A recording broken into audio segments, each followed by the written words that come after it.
Brazilian mom of a 13-year-old autistic boy and another two amazing boys. She is an educational psychologist who specializes in autism, developmental delay and language. She is the founder and CEO of Linkii, a company that elaborates programs aimed at human development. Teresa is also a member of the Brazilian Society of Neuropsychology. Welcome, please. Good morning. Thank you everyone for being here. It's a big pleasure for me. I hope I can contribute a little bit with my speech. Let's go there. It's our really short. We are going to speak about visual communication and autism, the key to success. Well, let's go quick in the first part. That's about some explanations because I want to show you real use of visual communication. I have been using with my kids for 10 years and with my clients as well, and it shows great results. Visual communication are facilitating bridges for the receptive process. It refers to use a picture or other visual item to communicate. They must be thrown off and put into practice throughout all the learning process. Very important things. We think it's specific for one situation, and it's not. Everything we are going through, we need to use visual communication. A visual communication supports people with autism to better communicate their wants and needs. Likewise, they better absorb content through images. Using visual communication can expand their global skills. Try to imagine everything you want to teach or access in images. It's like a change of our mind. We are starting thinking in the same way that our kids are going to think. And then some questions that we always put on to before starting doing it.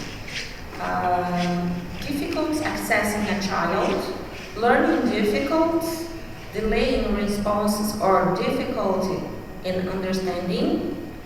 If we want to teach skills and work on new behaviors, we need to use a visual communication.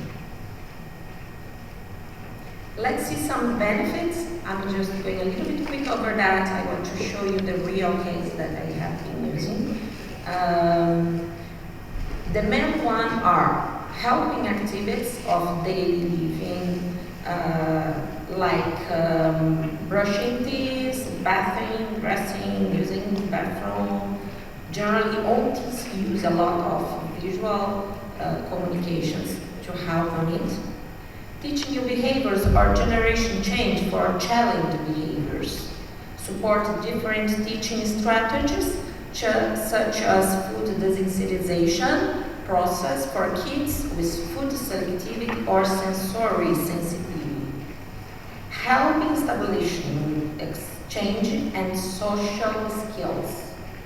A great support to teach waiting and tolerance, help better locate themselves in time and space, reduce anxieties and inadequate behaviors. Some more that we used to see is helping transition activities, that's why it's fully used in schools, providing structure and routine, build confidence and independence in children, provide concrete communication rather than subjective words, help them to pay attention to important details, assist them with academics and professional contents, help them in real life situations. Basically, we can use visual communication in everywhere. Who can use it? Parents, teachers, therapists, caregivers, anyone that's with the kid. In which modalities they can use it? They can do it like personalize it with name or photo without mentioning the person. We can use it in individual use, or we can use it in groups where it can be used. Home, school, clinic, external environment involving learning like soccer class, swimming class, music class, instructions, companies, and others. And the type of visual communication that we use are drawing pictures, photographies, videos, writing words, mind maps, pictures, panels, lists, objects, and so on. For the best results, some of the tips that we use to give have a clear target to reach. Super important. Sometimes we start saying, okay, I just hear that I need to use visual communication, and I even don't have clear what I want from the kid. What's the target? We need to monitor the effectiveness of the use, association of visual communication with positive reinforcement. That's very important principle used in applied behavior analysis. Consistency in the use. I would say it's almost the first one most important, because what we used to see is the parents are very, very engaged in the beginning and using it a lot, but then they start to just like, today I use, tomorrow I use, oh, today we have a special event at home we are not going to use. But that's not the nice thing, because it can make child confused and it cannot establish what we want. The material used must be adapted for the specific individual and situation. Adapted for practical use, it means it can be portable or wall fixed, durable if it's supposed to use in different ambience and places, and etc. Thinking about fading of the support. Other important thing, most of the people think that we are going to stuck in visual communication and maybe the kid will not progress. That's not the point. All the visual communication, when it is putting in, we already plan when we are going to fading in out, or when we are going to replace for more complex tools. And here we start showing some cases. I just tried to get some that was in English that I have been used, but I have also some that's from my clients in Brazil. And this is real ones, what I think everyone wants to see. So let's see here one example of activities of daily living, ADLs. It is the case of the bath. So the challenge was the child who struggles with performing activities of daily living independently, especially the bath routine. The material used was super simple, just a panel with the sequence for bath time, had to do fixed to the inner wall of the bathroom. And the use was daily training with support schedule that gradually disappears as the child reaches the autonomy criteria. And the goal, achieve it, independence in the bath routine and automation of the sequential process thought. What we want is like that. We start teaching, but then automation, you just come and child is able to do by themselves. We want self-management all the time. We want independence. So these tools come to help us to reach this final target. So here we have a picture, just a simple panel. It is in Portuguese because it's from a client over there. The parents put it in the wall. It is fixed and they start prompting. So there are numbers: 1 hair, 2 ears, 3 face, and as the child's getting, we start removing vocal prompts, and he was just pointing and then do, pointing and do, and after he was just thinking and doing by himself. Nowadays, he's completely independent. Besides, we just showed some other examples like brushing teeth steps or potty training steps. We can use it for anything. Next one is Nutritional Blend. I started using it a couple of years ago when my 3 child started having such as hard difficulties accepting fruits, starting being very big eaters, even not my only autistic child, but the other brothers the same. So we started the program. So basically the challenge was children who have dietary restriction and resistant to specific food. Important, have a medical evaluation before to start off the training. It's not about putting some tool and starting pushing kids for that. I did all the medical evaluation before starting to be sure that there was not other issues over there. Material, another simple one, panel, 1 foot, 1 bite. Use daily training with reinforcement system in 14 attempts, using these 14 attempts for the same kind of food that we present. Use of desensitization procedure, minimal and gradual introductions, initiation with food slightly similar to those already accustomed. Use can be made individually or in group. And the goal achieved, improvement in the acceptance for food consumptions, increasing the repertoire. So here, I just got a video. You see the piece? It's big, it's really huge because we start with millimeters. And as the child starts tolerating the millimeters, we can put it some millimeters else, and then we start increasing till the level that one was okay. That was the first moment that he got 1 full piece of fruit. And the interesting thing is that in that case specific, we start putting very far on the table because he could even tolerate to have the fruit near of him. So just check that. It's really, really gradual process. Berries here. Let's go. Let's eat that one to get your other essays.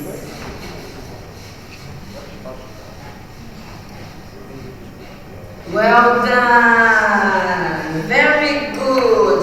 Come to take your happy face. Wow. Yes, you did so good. Look, take your happy face here. Wow, well done.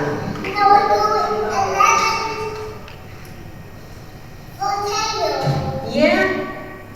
So the board is just there, and 3 of the kids was exposed. Here is the simple board, and we just get some pictures of fruits. We let them choose which fruit you are starting with. And each one choose what they want, and we start the process. Slowly, really extremely slowly, we really need that they get the sense of feeling that one and accepting that one, then just forcing them. Even if in the beginning it seems it's still yucky, but then after that they go through, we see that they don't feel the same, and that was really amazing. Nowadays we keep using it. In Brazil I had a case of a boy that he just used to eat rice and milk, white rice, and from one brand, specific brand, and now he's much better. He's eating meat, he's eating beans, he's eating lots of stuffs. So another one that we use is augmentative and alternative communication that's very used for speech therapists. Children with absent or impaired speech, it's the challenge. In this area, it's essential to have a speech therapist. And the material used here, it's kind of folder with different images that correlate with activities, elements, and people in the environment that surround the child. They use, we divide the folder into 6 sectors that are easy for the child to use. With each new life situation, pair the occurrence with the image and gradually help the child to look for the images when communicating. The goals achieved is child using images for communicating, reducing disruptive behaviors and increasing understanding of elements of the word. So here we have an example. It's just a folder where there are all the activities and things that children want, and as they get it, he can communicate. Of course, there is a training before he gets this level, but it used to work very well. And let's go to the next. Visual routines schedule, home and school. That's also very useful, and we have been used for a long time in schools, at home, everywhere. Challenge, improve self-management process in regular routines and reduce challenging behaviors in transitions between activities offering predictability. And the material use, visual routine agendas. Use, start training with the adults by setting up the agenda each morning and demonstrating each transition made to the child. Important, in more challenging activities, we should always consider a reinforce element in the sequence. So suppose you want to do, you want that the kid goes for a swimming class, but he just don't like that so much. We need to start getting him to enjoy that one. We could put in the agenda, okay, we have swimming class, and just after that, we have a free time in a park.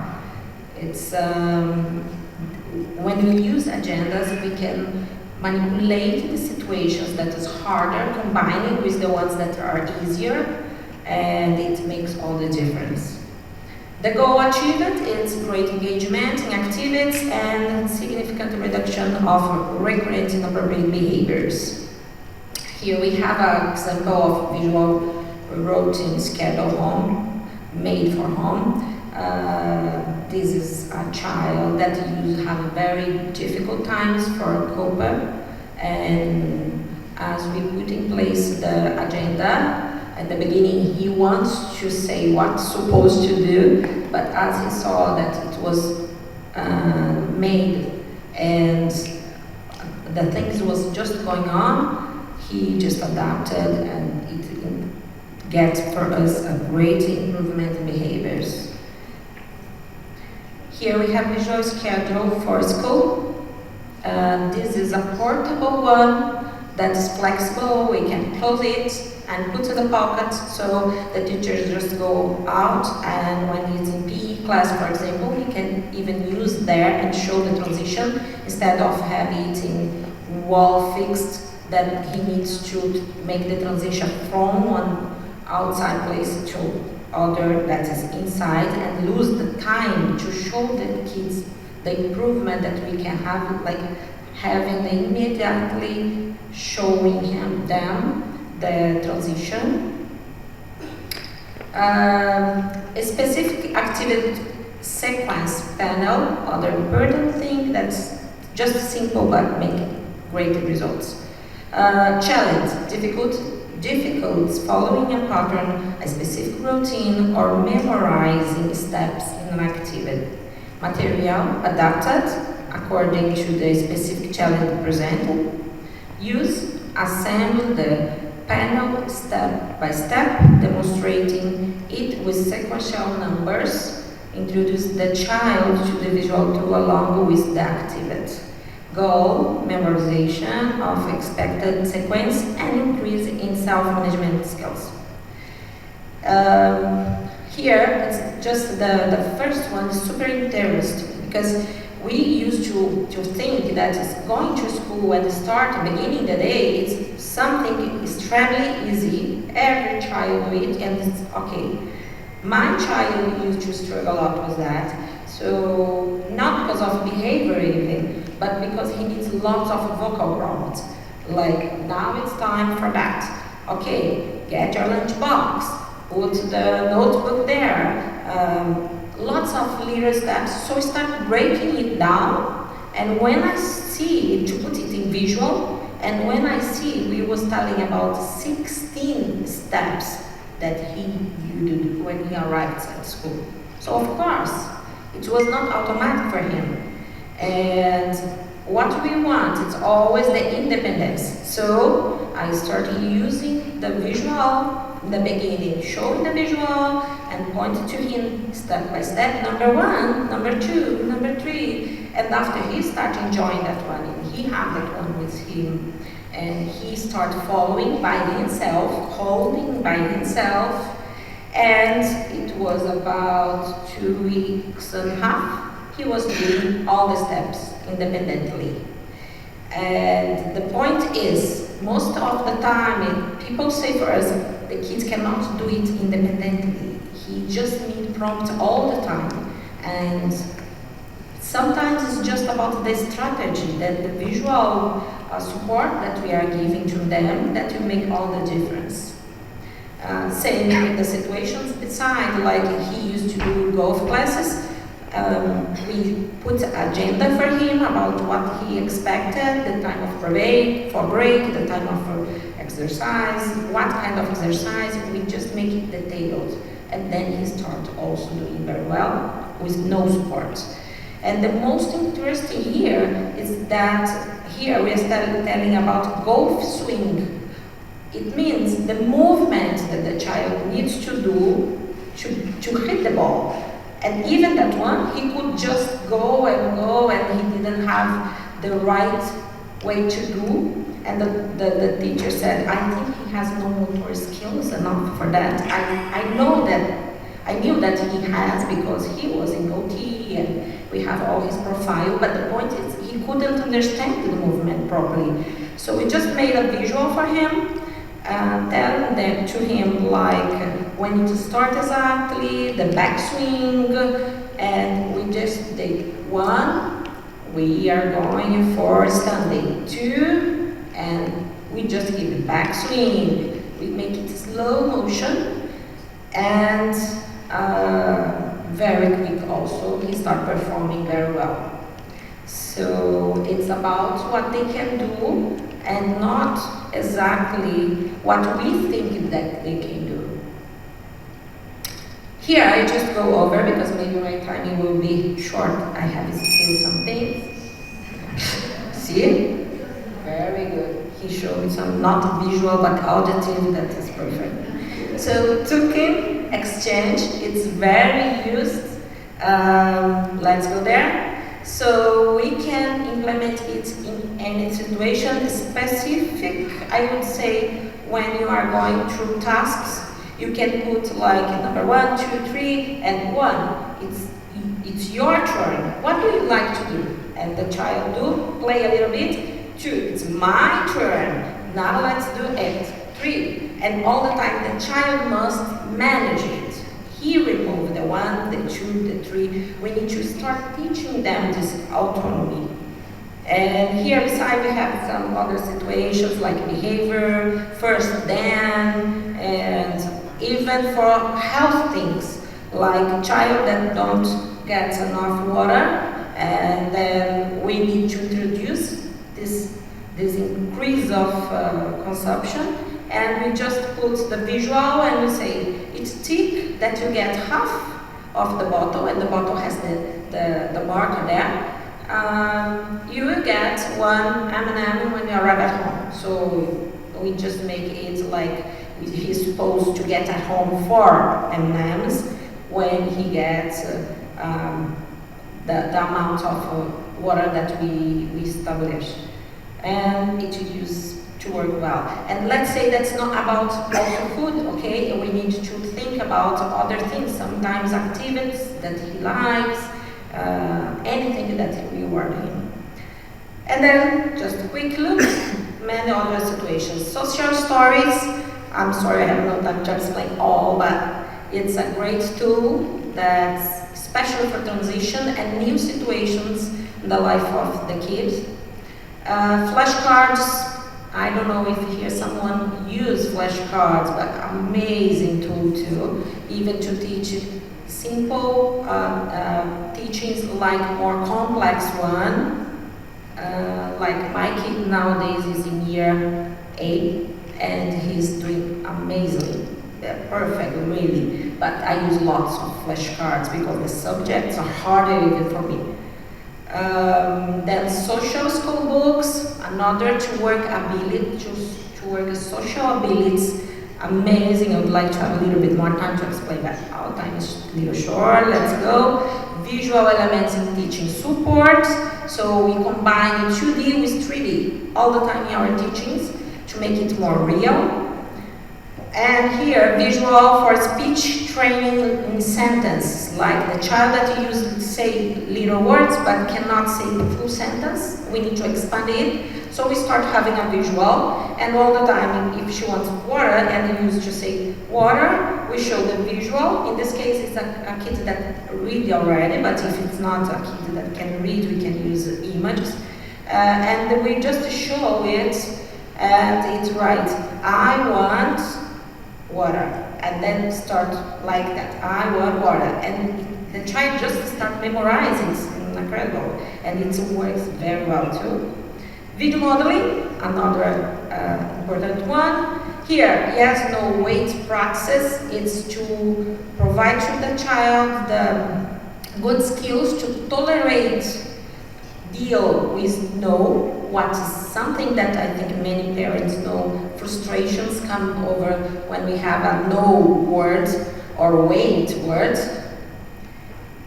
And we live in a world full of visual communication. It's up to us to work to support autistic children to reach their best potential by using all the available resources. The key to success is within everyone's reach. Just use it. Thank you.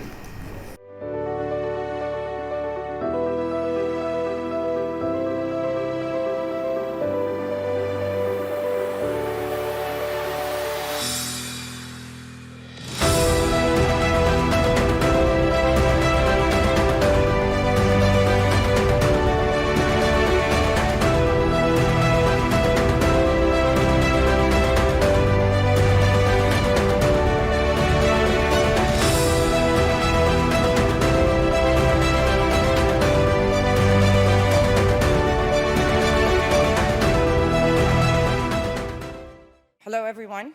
It's really nice to be here, and we're going to have Dr. Temple with us live right now. Dr. Temple does not need an introduction. Can you tell I'm one of the biggest fans here? But Dr. Richard will introduce her. No, it's my great pleasure and privilege to introduce Dr. Temple Grandin. Dr. Grandin is an American academician, animal behaviorist, and internationally renowned spokesperson for autism spectrum disorder. Dr. Grandin is one of the first autistic people to demonstrate the insights that she has gained from her personal experience of autism. She is currently a faculty member with animal sciences in the College of Agricultural Sciences at Colorado State University. Based on her experience, Grandin advocates early intervention to address autism and support teachers and professionals who can redirect children and adults in fruitful decisions and directions. She has been an outspoken proponent of animal rights and the neurodiversity movements. In 2010, Temple Grandin was listed as one of the 10 most influential people in the world by Time 100, which named her in the Heroes category.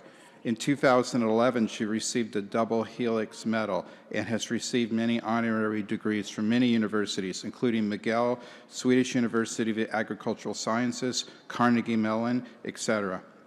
Grandin has been featured on many media programs. She was the subject of an Emmy and Golden Globe-winning biographical film, Temple Grandin.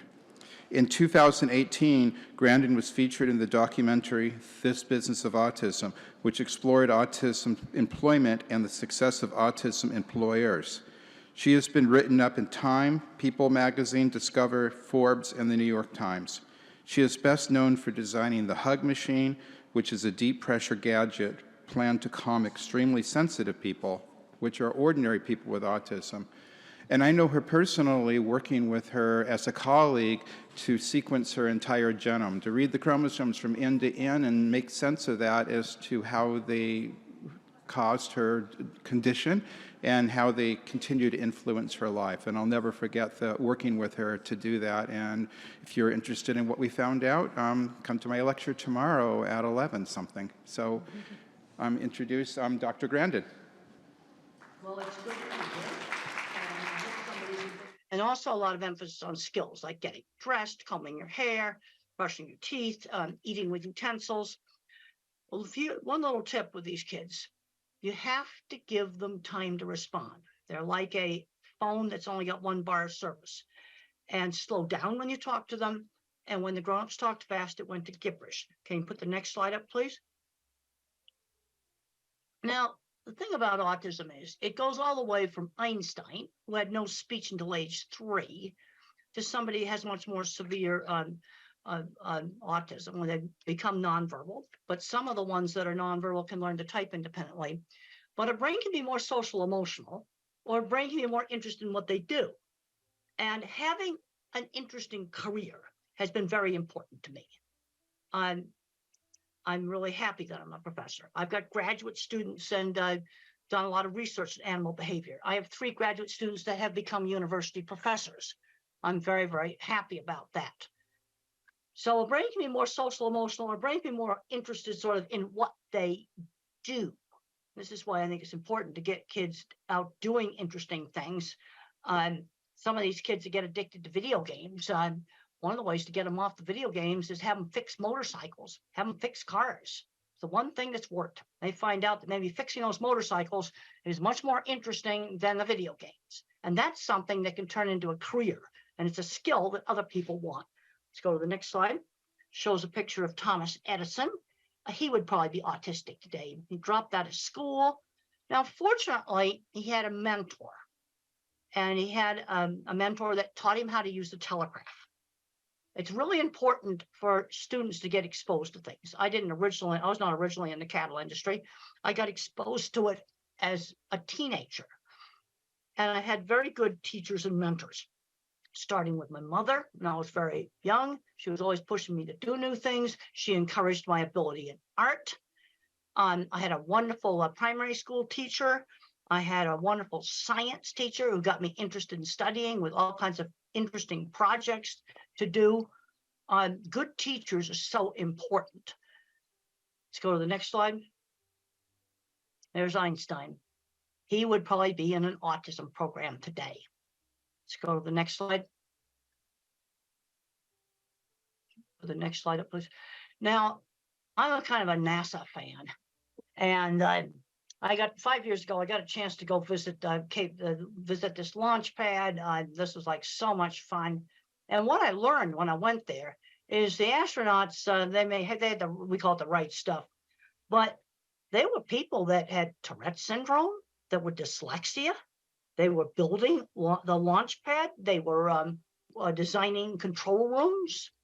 There were people there at NASA, really smart people that were, some of them probably were on the autism spectrum. I've been to many, many NASA sites. And if you look at the old videos of going to the moon, look at the people in that control room. I think there was quite a few autistic people there. And they were really happy that they got to be involved in that project. Let's go to the next slide. Now, I've got emotions, but I get emotional over interesting stuff I do. And Voyager spacecraft now is 45 years old. The scientists are in their 80s now. They are still tracking it. They've managed to keep it going. For a long time, they had to work out of a storefront next to a McDonald's, but they kept it operating with no funds. And I can get really into that because it's so cool what they're doing. They're still learning from this spacecraft that's 45 years old. Let's go to the next slide. Got past Saturn. We can go to the next slide. And then you've got the techies down there that keep that antenna going. Yeah, they probably have to do it at 3 o'clock in the morning. I got a chance to sit at the original mission control desk. That was really, really cool. Go to the next slide. Now, let's not get hung up on the labels. Autism is this big spectrum. And the problem with autism is they keep changing the diagnosis. Originally, maybe 30 years ago or so, you had to have speech delay to be labeled autistic. And then they added Asperger's syndrome, where you could be socially awkward with no speech delay. And then in 2013, they merged everything together. And you've got a spectrum that's going from Einstein to somebody that may have much more severe problems. But I can't emphasize enough on working with the little kids, because when I was 3, I looked very, very severe. And we can go to the next slide. I have grandparents that come up to me all the time, and they find out they're autistic when the kids get diagnosed. That just happens all the time. And sometimes adults later in life getting diagnosed helps them with their relationships. But I'm concerned that too many fully verbal, smart kids on the spectrum get so hung up on the label, the parents get hung up on the label, that the kid's not learning basic skills like shopping, learning how to save money, doing laundry, just very, very basic things. Another big problem I'm seeing is not making the transition into the world of work. Work skills are not the same skills as academic skills. We need to start children when they're 11 years old, maybe volunteering at a fruit stand or something like that, where they learn how to work for somebody outside the family on a schedule. Let's go to the next slide. Now that's me having a real fun time at the vehicle assembly building. We'll show another slide. All the cool stuff I got to go do there, like go up on the roof and I wasn't supposed to. That was really cool. All right, let's just get back to the getting important stuff in autism. Let's talk about some basic issues here. Sudden surprises scare. Okay, let's say a child's going to go to a new school. We'll try to visit it maybe before they go there, or look at the website. The other thing that's difficult for a lot of individuals with autism is multitasking, when you rapidly have to multitask. But we've got to get these kids out doing stuff. We've just got to do that. And I was brought up in the 50s, and we used a method, I call it teachable moments. So let's say I took my drink right here and I stirred it with my finger. That's bad table manners. Now, my mother, instead of saying no, she would say, use the spoon. People think it's disgusting when you put your finger in the cup. She would give the instruction instead of saying no. That was my generation, a method of teaching social skills. And social skills were taught in a much more structured manner than they are today. We need to limit the screen time, the phones and the computers, to about an hour a day. And we need to get kids out doing things. Today, I saw some kids out playing in the playground that's near my house, and that's the kind of stuff that kids should be doing. Let's go to the next slide. So there's the teacher there working with a really young kid. And the thing I have found on very young children's programs, some teachers just have the ability to work with these little kids. Now, if you've got a little kid that's not talking, the worst thing you can do is let them just sit and play with a phone all day. That's the worst thing you can do. You need to get an effective teacher working with them. And I find some teachers have the ability and some don't. Let's go to the next slide. Teaching turn taking. That was done with me with board games. You have to learn how to wait. It's something that's very important for young autistic children to learn how to wait. And we'll go on to the next slide. Teachable moments. We already talked about that. You don't yell and say, stop it. You give the instruction and the reason why. Let's go to the next slide. You need to limit the video games. One of the things that I was not allowed to do when I was in high school was just become a recluse in my room. I was not a good student. I was a terrible student, but I still had to attend to classes. Too many of these kids are just getting on the electronics and just staying in their room, playing video games all day, and they're not getting wonderful jobs in the video game industry. And if they were getting wonderful jobs in the video game industry, I'd be a lot more positive about it. But some young adults, again, addicted to video games, the one thing that was successful in getting them off of it was working on motors and engines. And they found out that they were more interesting than the video games. Let's go to the next slide. Now, my mother would always stretch me to do new things, but she always gave me a choice. You know, we could go to this store or that store, or you could do this activity or some other activity. Always giving choices. You can do your homework when you get home from school, or you can do your homework after dinner. Giving some choices. And one of the things that helped me, being raised in the 50s, is we had sit-down dinners. And, you know, my sister and my parents would take turns telling about their day. Unfortunately, in some families, that's not happening. And this was part of getting me to be a lot more social. And you can learn business social. Another thing that was done in my family is when we were 7 or 8 years old, and it was done with most of the families of my generation, is when I was a little kid, I had to dress up in my good clothes when the parents had a party, and I had to serve the snacks. I had to shake hands with them, learn how to talk to them. Really, really good social training. Let's go to the next slide. Let's talk about sensory issues. Sensory issues are really real. And loud sounds like a school bell or a hair dryer or maybe a vacuum cleaner would hurt my ears. Now, one of the ways to help a child to tolerate these sounds is to let the child play with the vacuum cleaner, where they turn it on. They turn the hair dryer on. And when the child turns the dreaded noisy thing on, they often get to where they can tolerate it better because they are controlling it. Now, there's some kids wearing headphones all the time. And the problem is, if you wear headphones all the time, and that's on the next slide, the sound sensitivity may get worse. So what you want to do is have them with you. You can have them in your backpack. So they're with you. They give you control. You've got them with you. But then you try not to wear them. Because I've heard stories where they were wearing headphones all the time and the child got so sensitive, he couldn't tolerate quiet conversation at the dining room table. But sensory problems really are real. Sensory integration methods can be helpful. There's a paper you can look up online that's called Environmental Enrichment. It's an effective treatment for autism. And it's a method where you stimulate 2 senses at the same time. Maybe touch a warm coffee cup and then smell some aromatherapy. So you're stimulating 2 senses at the same time. And the title of the paper is Environmental Enrichment, an Effective Treatment for Autism. Now, let's say we have a nonverbal older child or adult and problems with maybe destructive behavior or hitting. The first thing with somebody who cannot speak is give them a way to communicate. Not being able to communicate is totally frustrating. Also, you have to rule out, do they have a painful medical problem that they can't tell you about? That's the first thing you need to make sure they don't have acid reflux. I had acid reflux last night because I ate some hot sauce I wish I hadn't eaten. And my stomach was hurting last night. But the sensory overload, if they have a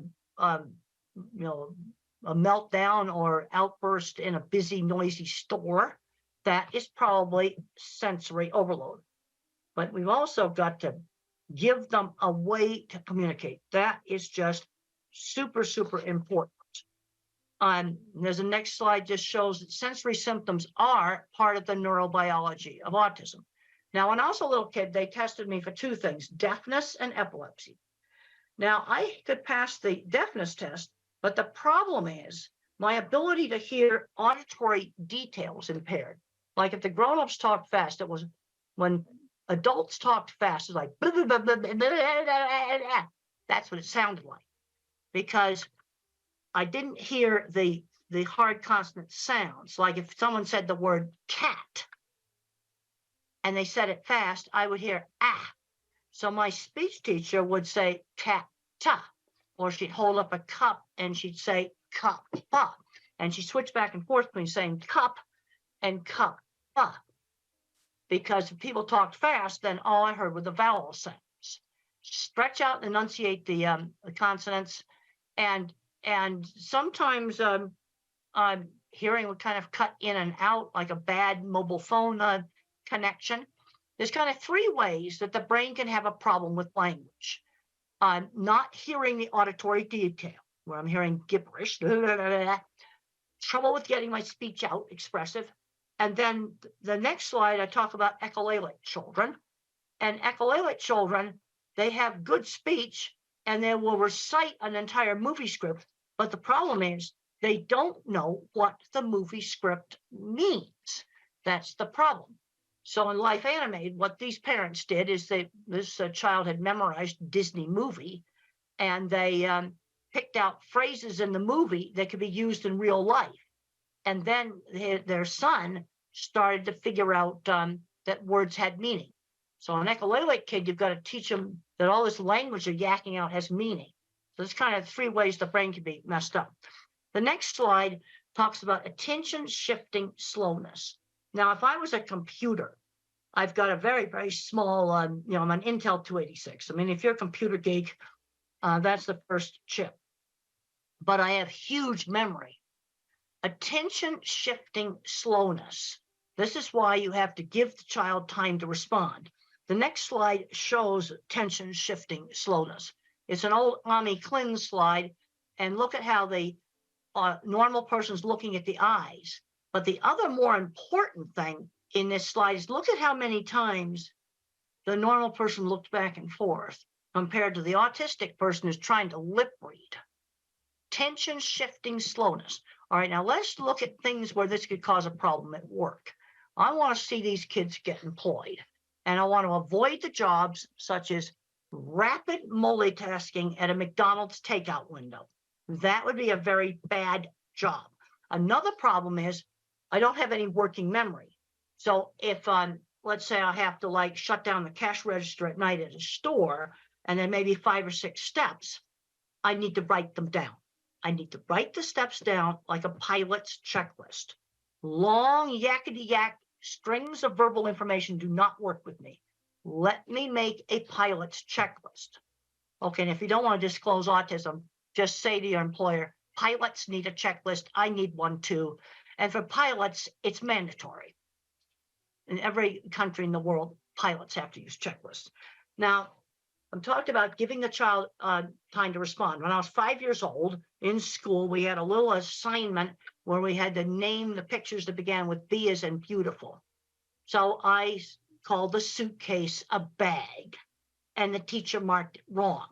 And she didn't give me time to explain that in our house there weren't suitcases, they were bags. And that was very, very frustrating for me. In the next slide, we're going to be talking about some visual problems. I don't have visual processing problems, but some individuals do. And vision might break up similar to a migraine headache. Or this next slide that shows an image that's breaking up. Seeing probably wouldn't be a primary sense if that's the way things look like. And this may explain why a number of people that do not speak touch and smell things, because those senses provide accurate information. And we'll go on to the next slide that shows an escalator. Now, in your brain, you have the eyes that work like a camera, but then in the back of the brain, there's circuits that assemble the graphics file for shape, color, motion, and texture. And if there's something wrong with those circuits, print may jiggle on the page when you try to read. These kids are often terrified of escalators because they can't tell how to get on and off of it. So you have a child that hates an escalator. The chances are he has a visual processing problem. And the eye exam may be more or less normal. And if you have a child that can't read, the next slide shows print jiggling on the paper. Try different pale colored papers. Now, this is my children's project book right here. Well, you see the light blue paper color right there. Try printing on the homework and the reading materials on maybe light tan paper, light gray paper, all these different colored papers. That sometimes really works for some types of dyslexia. Just try different colored paper, try different colored backgrounds on your computer, on your laptop, or on the iPad. The next slide, I talk about lighting issues. And one of the big ones now is LED lights that flicker. And one of the ways that you can determine if LED lights are bad is take pictures of them in slow motion. So you want to wave like this, because when you play it back, you want to make sure it's playing back in slow motion. And you're going to find some flat screen TVs that flicker. Now, tablets do not flicker. Most laptops do not flicker. But there's going to be some flat screen TV computer monitors that are bad. And this does not affect all people with autism.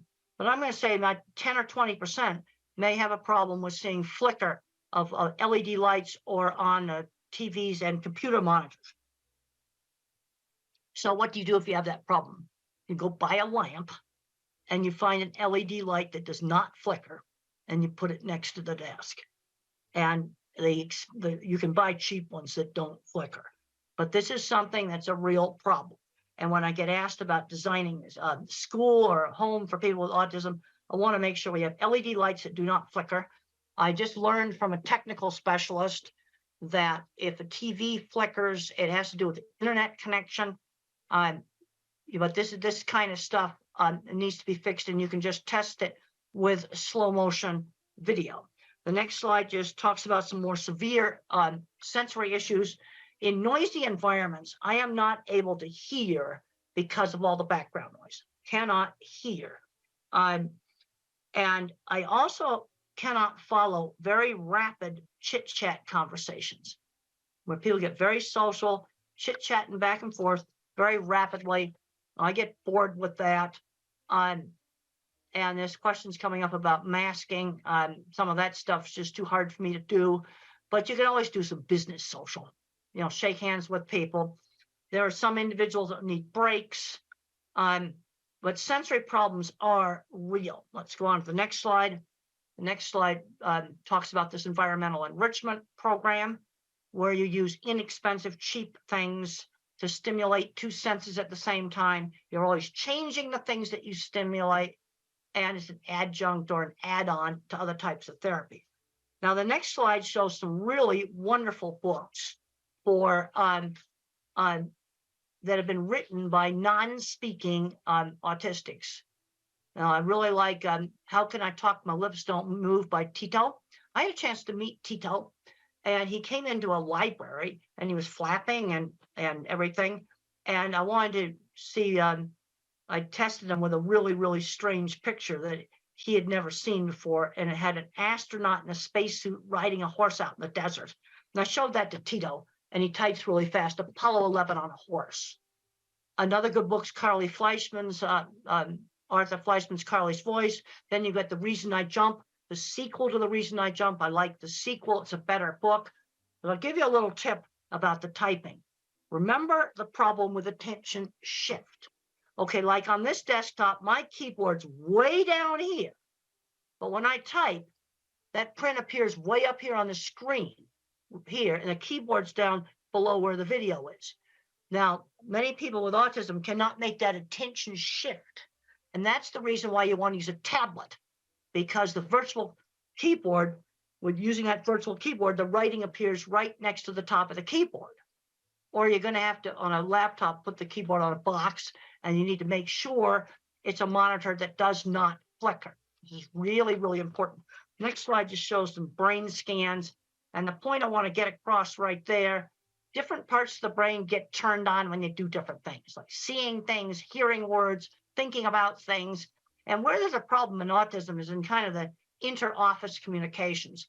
And what you tend to get is uneven skills. Like I'm really good at art and mechanical stuff. Somebody else might be really good at mathematical stuff. And we'll just show some more pretty brain scans.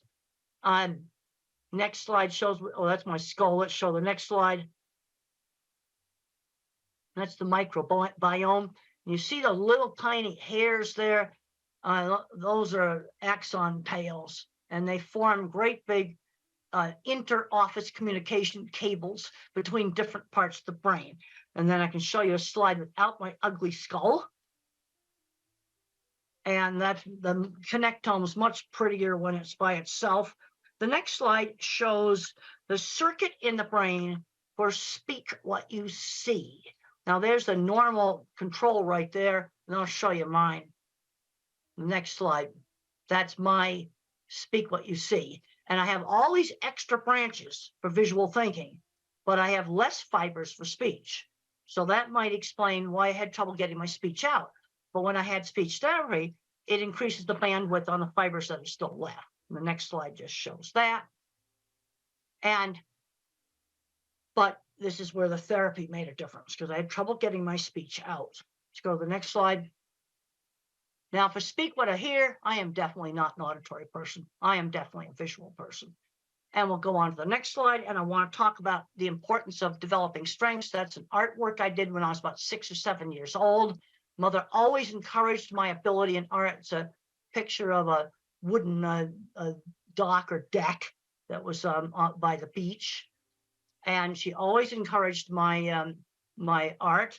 And the next slide just shows a picture a young child did in 3-dimensional.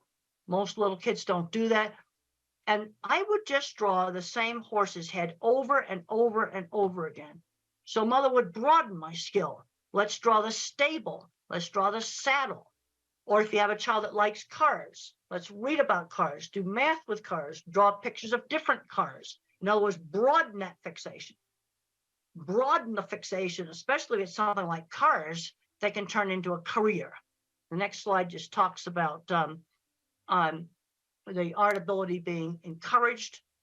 Often we'll have uneven skills, really good at art. I was actually terrible at mathematics, but then you're going to have another autistic person that's good at math. And we'll go to the next slide where it shows that the way I think, it's videos in my head or movies in my head. I'm what's called an object visualizer. And in my new book, Visual Thinking, The Hidden Gifts of People Who Think in Pictures, Patterns, and Abstractions, I discuss 3 different kinds of thinking that you can have in autism. Most people are mixtures of the different kinds of thinking. But in autism, you might get an extreme object visualizer. That's me. And the HBO movie shows how I think. My kind of mind's good at art, mechanical things, photography, working with animals, absolutely terrible in mathematics. And then you have the next kind of mind is the visual, spatial, mathematical mind. And the mathematical mind thinks in patterns. And then you have people that think in words. And it's important to, kind of know how the child thinks. That just shows eclipse shadows on where the eclipse, the trees made little tiny eclipses like a pinhole camera. That happened on our campus. I noticed detail. I watched a whole bunch of students just walk over that. They just didn't notice it. But I noticed visual detail. The next slide shows 2 things that can bother cattle, like seeing a car through the fence, seeing a piece of red string, seeing a bottle there that might move. Little things that people don't notice. Also in autism, there is there's some better ability to pitch discrimination.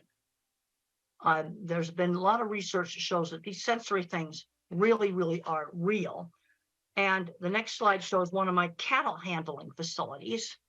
And how did I sell my work? One of the things I did to sell my work was to show off pictures of things I had designed. And one thing I really liked in the HBO movie is that it showed my actual projects. It also shows how I think in pictures. It's very, very accurate on that. And I can say that the geek side of me really liked that. The next slide shows a recreation of one of my projects in the HBO movie. I thought that was just so cool. I really, really liked that. The next slide shows starting on my very first project. Now, I had some good mentors in the construction industry. On my first project, the Swift plant in 1974, I criticized some welding and I said it looked like a bird had poo-pooed on it. and that was pretty rude. And the plant engineer pulled me into his office in private and said I had to apologize for that rude kind of talk. He told me what I should do. And then another person that helped me was a small contractor, steel and concrete work contractor, who had seen my drawings and seeked me out. And for 10 years, we built projects together. And so those are on a construction site, some of my early projects. And some of the most fun stuff I ever did was working in construction. And I worked with a lot of people that were probably dyslexic, ADHD, or autistic. Some of these people owned big companies where they made mechanical equipment. They had lots of patents. I really put the emphasis on the career. This is what's made life happy for me, is having a fulfilling career. The next slides just show some of my drawings. And when I showed people my drawings, they were impressed. That's how I sold jobs. Okay, let's work on what are we going to do about job interviews? Well, a job interview for me was lay the drawings on the table and show off the drawings. That's what I did. And they'd look at my drawings and go, well, in fact, actually today, now that everything's computerized drawings, I'm seeing some very bad drawings. And now the next drawing shows a dipping vat system. And you can see on the concrete work, I have all the reinforcing rods drawn in there. 4 years ago, I got a really horrible set of drawings that the engineering firm had done on a computer, and they hadn't drawn in the reinforcing rods. And I marked them all in pencil, and I said, you go back to that engineering firm and get it done right. This is a piece of equipment I developed for the meat industry called the center track restrainer system. You can see a lot of complicated steel work there. And one of the people I worked on this was autistic, undiagnosed. Special ed department builds the stuff. And we need these skills. We need to find back doors into jobs, where you just kind of bypass the interview and get jobs. Well, a friend that has a store, and maybe they'd be willing to work with the kid. I think I'm going to stop there. You can have the rest of the slides because I'd like to do questions. And I've already talked about some of the most important stuff. But what you see right there is high-end skilled trades. And I was very interested. I went to the Steve Jobs Theater right before COVID shut everything down. And the glass walls came from Italy and Germany. And the carbon fiber roof came from Dubai. That's very, very high-end skilled trades. That's something to be proud of. All right, let's get some questions going right now. Hope I'm going to get some questions. Hello? Hello? Yes, let's get some questions. Yeah, just a second. Hi, my name is Sona. I have a son. He is nearly 8 years old. And I always have this question because I'm a big fan of you and I know you know a lot about autism and animal behavior. So I wanted to ask, what's the connection between visual sensory preference as my cats and my son? They both like similar toys and they have similar visual preference.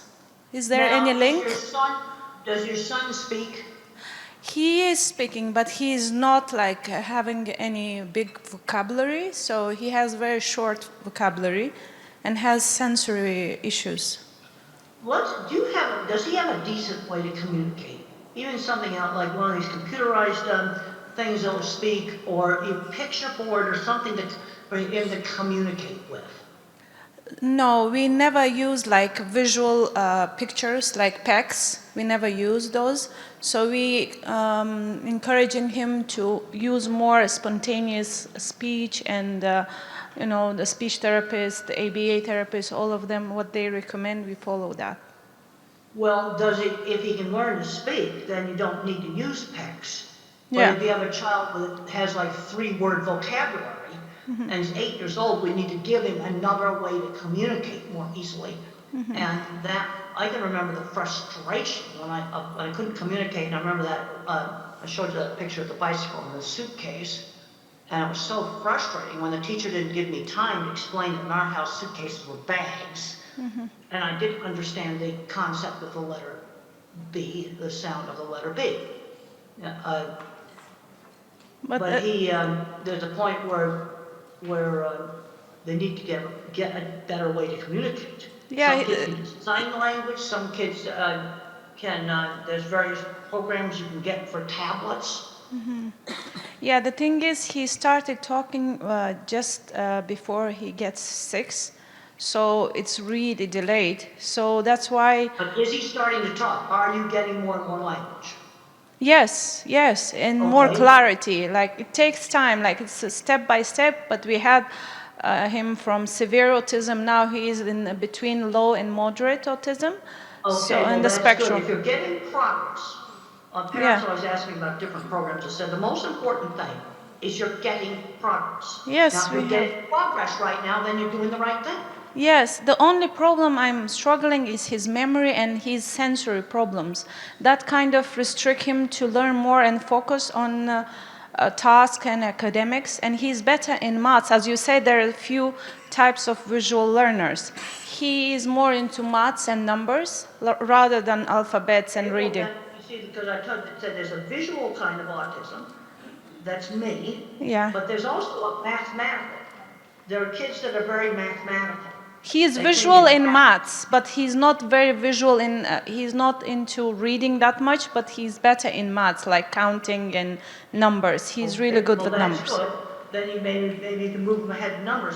How is he at things like getting dressed, bathing, these kinds of things? He is very independent. Wherever I taught him, is very independent. Good. That's good. He's learning those skills. Yeah, he is even better than my other children, like neurotypical ones.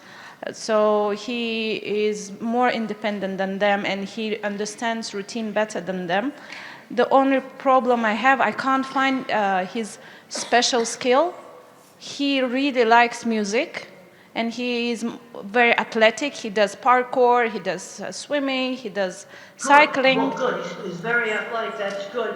And see, the problem you got with autism is it's such a wide spectrum now. Let's say you take a diagnosis like dyslexia. Okay, that's problems with reading. Or ADHD, you tend to, detention. It's a much narrower diagnosis, and this is the problem we've got. We've probably got half of autistic kids that have a special skill, and there's going to be some that don't really have a special skill. Yeah, he has autism, ADHD, and dyslexia, all three, and Erlin syndrome.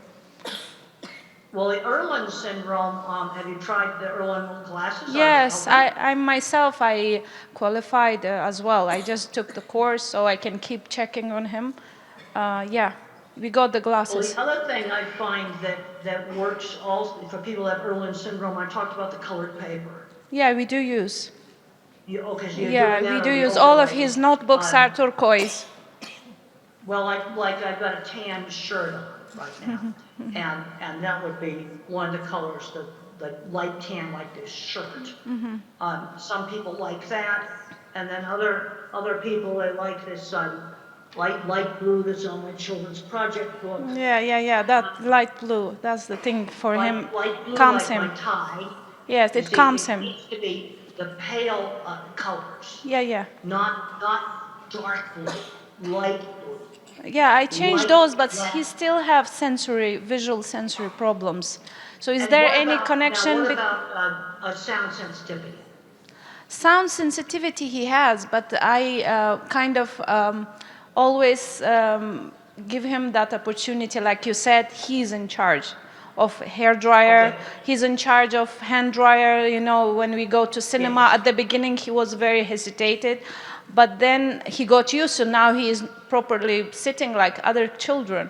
So I kind of make him to be prone to that, and he's used to it. Well, that's good that you see him and making him see when the child turns the hair dryer on and off or the vacuum on and off, where they control it. Yes. That should desensitize some of that. Yeah, but still I'm struggling with his memory and his visual sensory. Like my cat and him, they prefer the same toy. You know what I mean? Like he will kind of keep doing with that, playing with that toy, even though he has 1,000 other toys. but And his how was preference. he taking turns at a game? He was not good. He was having meltdowns. He would get angry. But I kind of desensitized him with that as well, like on the cues of airport, like slowly by rewarding him using ABA techniques. And you don't have a surprise at the airport. You know, like you watch videos and I found that one of the things that I got afraid of them, if I made them interesting. Yeah, exactly. That sports. What one parent did about the hand dryers in the bathrooms, they went to the websites of all the manufacturers of the hand dryers, and then they got interested in how they worked, and they collected all the websites of hand dryer manufacturers. No, seriously, this actually helped. Yeah, it's the same with him. Wherever we start with, like even food diet, we started with him. At the beginning, he didn't like. Now he loves healthy, clean food. He wouldn't eat rice. Before, he was addicted to all these carbs, rice. Oh, yeah, it's bad. Now he And wouldn't eat. I get worried that some of these kids with these restricted diets are going to get the old vitamin deficiency diseases. There was a horrible case where a kid got scurvy, which is vitamin C deficiency, because the diet was so restricted. Maybe we need to get somebody else to ask a question. I want to give somebody else a turn. Yeah, sure. Thank you. Hi, good morning and nice to meet you. You made a point about people who don't speak much, they're more on touching and smelling things. And I just wanted to know how can that be helped and how can they be helped to speak better? Well, if you read, I really recommend that you read Tito's book, How Can I Talk If My Lips Don't Move? It is available in an electronic book. I checked Amazon recently, it is available. And he talks about vision being scrambled. Also, the Japanese boy in the sequel, which I think is a better book, he talks about being like a broken robot and having problems with controlling his movements. And if you have an older child or an adult that's either non-speaking or very poor speaking, I really recommend these books because it gives the inside view of their issues. And I don't have scrambled vision. I see just fine. You see, this is where autism has all these variations. But some of them get scrambled vision, and then smell and touch actually work. Those senses are giving accurate information, so then they tend to use them since they work. So I really recommend those books. I've got a PDF here. I'll just hold up that slide again of those books right there. If you have an older kid or an adult that doesn't speak, those books are going to give you so much insight. They type independently. Nobody's holding their wrist or their arm. They type completely independently, and they describe sensory scrambling. Now, I don't have this. I have sound sensitive. And then there's some, I had a student that had the problem with print jiggling on the page. But see, this is where the sensory stuff is so variable. This is sensory problems a lot worse than mine was. Good morning. My question is how to teach taking turns. There is a child, 8-year-old. He struggles with taking turns. He can't wait. And while playing... That was the reason why when I was 3, we spent a big part of my therapy was learning how to wait and take turns in games. How do I teach? How do I do it? Like sometimes there's a video activity happening and there are 3 kids. One after another they can watch their favorite video clip for maybe 5 minutes. But he can't wait for others. Well, let's do something where it's shorter than 5 minutes, like a board game. We played a lot of Parcheesi, which is a very simple board game where you shake little cups with dice in it, and you move little wooden pieces around on the board, and And I remember grabbing that cup and mother said, you've got to wait for your sister to take her turn. And something where that it's not 5 minutes. Let's do some turn-taking thing where it's, you know, 1 like you minute. take a turn in Parcheesi takes 10 seconds. Okay, so I start with 10 seconds to, the first activity should be very short. Well, but the thing is, my speech teacher that I had years ago, this would be like 1950, Okay. she just knew that teaching the kids how to wait and take turns was super important. My therapy had a lot of emphasis on that. All right. How to wait in line. Okay, you're at the supermarket and you've got to wait in line. You can't cut to the front of the line. That's also turn taking. The child is able to wait in queue, but only taking turns when there's a person who is talking to him. He finds it difficult. In queue, nobody is speaking to each other. They are facing the other way, so he finds it very easy to wait in queue. But he has. Okay, wait queues, okay. But when he has to play with other children, or he has to watch a video and wait for that time, he feels that he's not given his. He's not having control on his activity. I don't know what is the exact feeling he has. Well, you might try different things. When we were kids, we did a lot of relay races where you'd take turns running and kicking a ball or something like that. Yeah. You know, try some different things that involve taking turns. Now, if you're watching videos, one thing I'd recommend is the phone be physically passed. All right. The phone has to be physically passed around. Thank you so much. The taking turns means the phone has to be given to the other person and passed around if you're doing something on a phone. All right. I think that's going to help on the taking turns. Thank you so much. Okay, maybe we can get another question. Hi, Doctor. Nice to meet you today.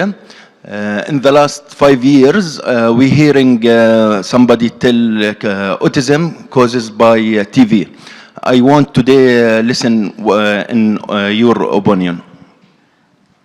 Caused by what? I didn't hear you. TV. Television. TV. Autism is caused by television? Yeah, so somebody tell that. No, autism is not caused by television. But if you let a child spend 10 hours a day watching television, that's bad. And it'll probably make the autism worse. You know, we need to be getting them out and doing things. No, but television does not cause autism. Thank you. Nice to meet you. I'm Eleonora. I want to ask you, what do you think about the connection between language and motor coordination? Is it important to improve motor coordination in autistic children, to improve also language? What do you think? Well, there's some really interesting things that's happening with horseback riding. And I've had parents tell me that their kid did their first words on a horse. Now, there's three things that happen on a horse. First of all, riding horses is really fun. Yeah. But the other thing is you have to balance and there's rhythm. You're doing balancing and rhythm at the same time. Now, occupational therapists and sensory integration might get you on a swing and do some of the same thing. But when you stimulate the vestibular system with balance and rhythm, that can be real helpful. Another simple thing that might work is you nail a board to the floor, and then you have the person walk, what we call walk the tightrope like this, along a board that's nailed to the floor. I mean, it's only like that far above the floor. But you do these activities that stimulate the cerebellum. Yeah. Things like swinging. There's a paper I worked on years ago with Warner King. Now the child, they had him on a swing and they were working on speech. And there's some good things with the motor and speech. And the thing that's not known is which kids respond to this.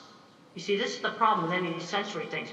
You know, it works on one kid and another kid it doesn't work. Okay, I worked on my squeeze machine. Some kids respond to deep pressure, other kids don't. This is where the sensory problems are real variable. But some individuals, they do swinging, balancing, rhythmic activities that can help on speech for some individuals. Okay, we can use also music, for example, Yeah. rhythm. And That is very music can be important. helpful. The other thing is there are some individuals that can sing words before they speak them. Yeah. Singing is on different brain circuits, so they could sing the words rather than speak them. Sometimes that works. Thank you. Thank you. Thank you, Dr. Grandin, for wonderfully sharing your insights as an autistic person. One thing that has caught my eye is that your parent, your mother, played a very key role in Absolutely. And then another book you might find helpful, I got a book called The Way I See It, that's I got a lot of little short articles in it. It's available on Amazon. That might be helpful. Thank you. Yeah, I also have a lot of information on website, templegrandin.com. There's templegrandin.com. There's lots of free information on that. Thank you. So I'm a mother of triplet boys with autism. They are 11 years old, all different. They are all on a different spectrum. And one is still nonverbal. And all my sons are really not academically gifted. And there's one thing you have mentioned, that you're really fortunate and happy that you have a wonderful career. Now, I would like to request if you can share, one word or a direction to us parents.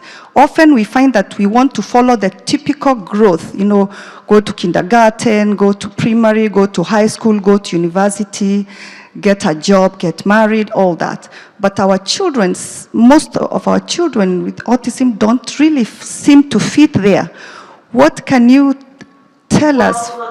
The thing, you have uneven skills. I'm a big believer in getting children exposed to lots of different things. I did all kinds of things when I was a child: cooking, sewing, woodworking, art, music.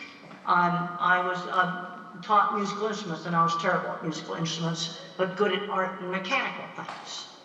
And so you expose kids to lots of different things, then you can see what they are good at.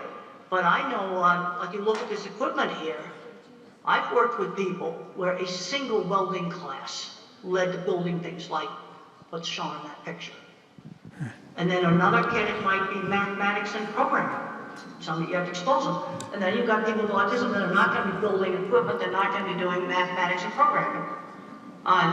Let's say you have a kid that's good with numbers. Well, then show him other mathematical stuff.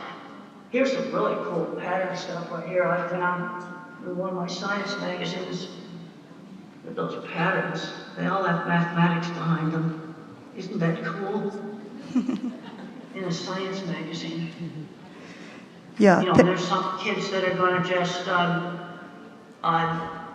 they may be gifted in that. You see, this is the problem. You're really good at one thing, sometimes really bad at something else. And the people that build the equipment, like you see there, complicated stuff, most of them could not do algebra. It's all pure visual thinking. But they're building stuff like that. Thank you. I had a chance to go on a corporate jet the other day. The guy that took one welding class, he builds entire beef plants, and he just has them memorized in his head. A single welding class. He's building entire beef plants. Unfortunately, we're running. He's not autistic. But I did work with several other people in metalworking that I'm pretty sure were autistic. We're out of time now, so we're just going to have one more question. I know that we would. One more question. Hello. Midnight or whatever, I'm going to go to bed. But I'm really glad that I was able to get up and talk to everybody. And free to give the videotape around to people. There's more slides in this deck. You can go ahead and give people the whole slide deck. It just wasn't time to work tonight to show all the slides. Hello, Dr. Grandin. Thank you so much for the presentation. My question is, right now I'm working as a general practitioner, but when I was a teenager, I had a distant cousin who, at that time, he was 7 years old. He has symptoms of aggressive behavior and at times, but most of the times he's a very quiet kid. He won't interact much and everything, but the aggressive behavior is the key point, like it's almost disruptive. And later on we diagnosed he has autism. But How old was he when he was doing the destructive behavior? at 7 years old. And because of that, his whole family also have a history of mental illness, like other mental illness. It's stigmatizing, it's so traumatizing for all of them, especially the boy. So how to deal with autism children with aggressive behavior? I had aggressive behavior when I was 7. There was a penalty for it. There was no television for one night. For aggressive behavior. The other thing you have to look at, what is bringing it on? Is there a problem with frustration with communication or with sensory overload? Communication. We've got to make sure he doesn't have if the child is non-speaking, then you always have to make sure you do not have a hidden painful medical issue, like maybe an ear infection, urinary tract infection, acid reflux in their stomach, a toothache, something that's hurting that they cannot tell you about. I think he had meningitis. He had meningitis. I also had problems with things like getting aggressive when I was a child. Was worse when I got tired. Mother had a pretty good sense of when she needed to just say, I need to go to my room and just calm down. But when I was 7, I was fully verbal and there were consequences for aggressive behavior. No TV for one night. And then I threw a big tantrum. Mother would put me in my room and let me calm down for half an hour. And then she'd say, well, you know the rule. You can join the family now. But there'll be no television tonight. And I understood consequences, but I think there's some individuals where they may not make the connection between the tantrum they had at school and no television that night. See, this is the problem you've got with autism. You've got such a big range. Okay, I think that was... And then you've got the autistic. You see, the people that I worked with that had the metalworking shop and all the patents, designing equipment, they would have been more the Asperger type. There would have been no speech delay. You see, this is where that Asperger type with no speech delay now has been merged in with the autism with speech delay. I had speech delay, so I was definitely not the Asperger type. And the people that I worked with professionally in metalworking work would have been the Asperger type. But they had social issues. I'll never forget one of the jobs, I had to drag the guy out of the shop because before he got picked for plant engineer. We're out of time now. Thank you very much. Thank you for joining us. Yes. Thank you.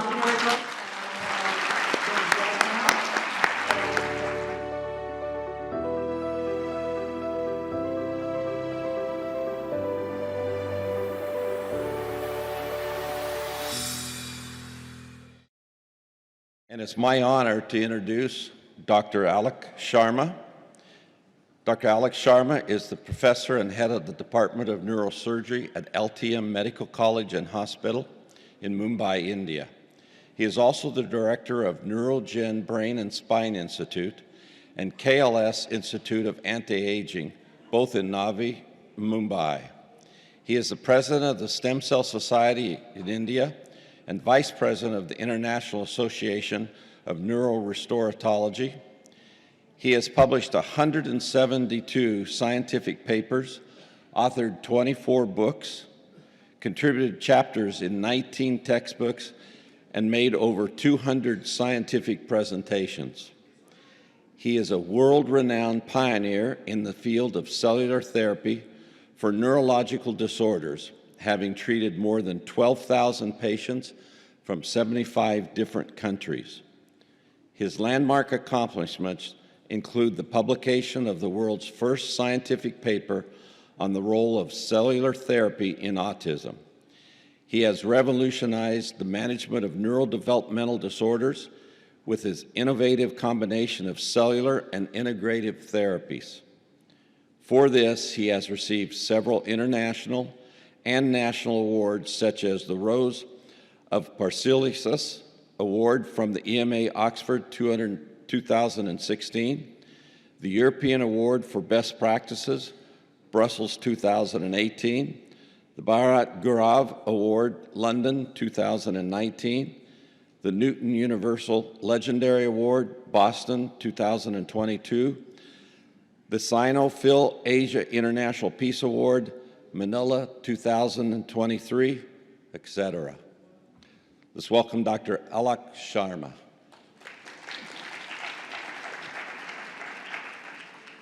This is truly amazing.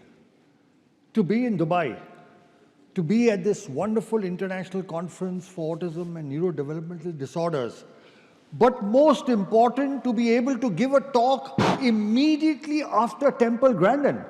What an honor. I had never thought in my life that, one day I'd be speaking after the legendary Temple Grandin. Temple, you're just so amazing. You're not you, your life, your thoughts, your work, your effort is not just an inspiration to people on the spectrum, to their families, but to all of us caretakers, researchers, and doctors in the field as well. So I'd like to begin by thanking Temple for the wonderful and amazing talk that she just gave. I'm going to speak on a new topic, that's regenerative medicine in autism spectrum disorders. When I give a talk, I like to begin with this picture. This is a painting, a huge painting, the size of this entire wall, which I found in a hospital in Howlin, Taiwan. And when I entered that hospital, I asked them, why is this picture here? They said, this is a picture of Lord Buddha going into the jungle to heal. And they said the job of the physician is to reach out to people who are in suffering and heal them. So that's what we have to do, reach out and help those in need of healing. Now, if you look at the increasing prevalence of autism, it is actually unbelievable and incredible that the world has not taken notice of what's happening. You look and see in 2004, the incidence was 1 in 166. In 2023, it has become 1 in 36. At this rate, in the next 2 decades, every third child will be on the autism spectrum.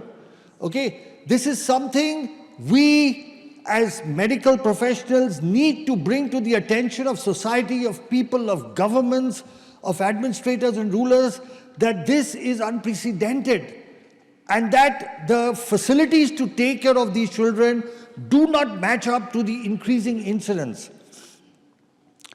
There are about 70 million kids on the planet. That's 1% of the world's population. It's like a huge percentage of people.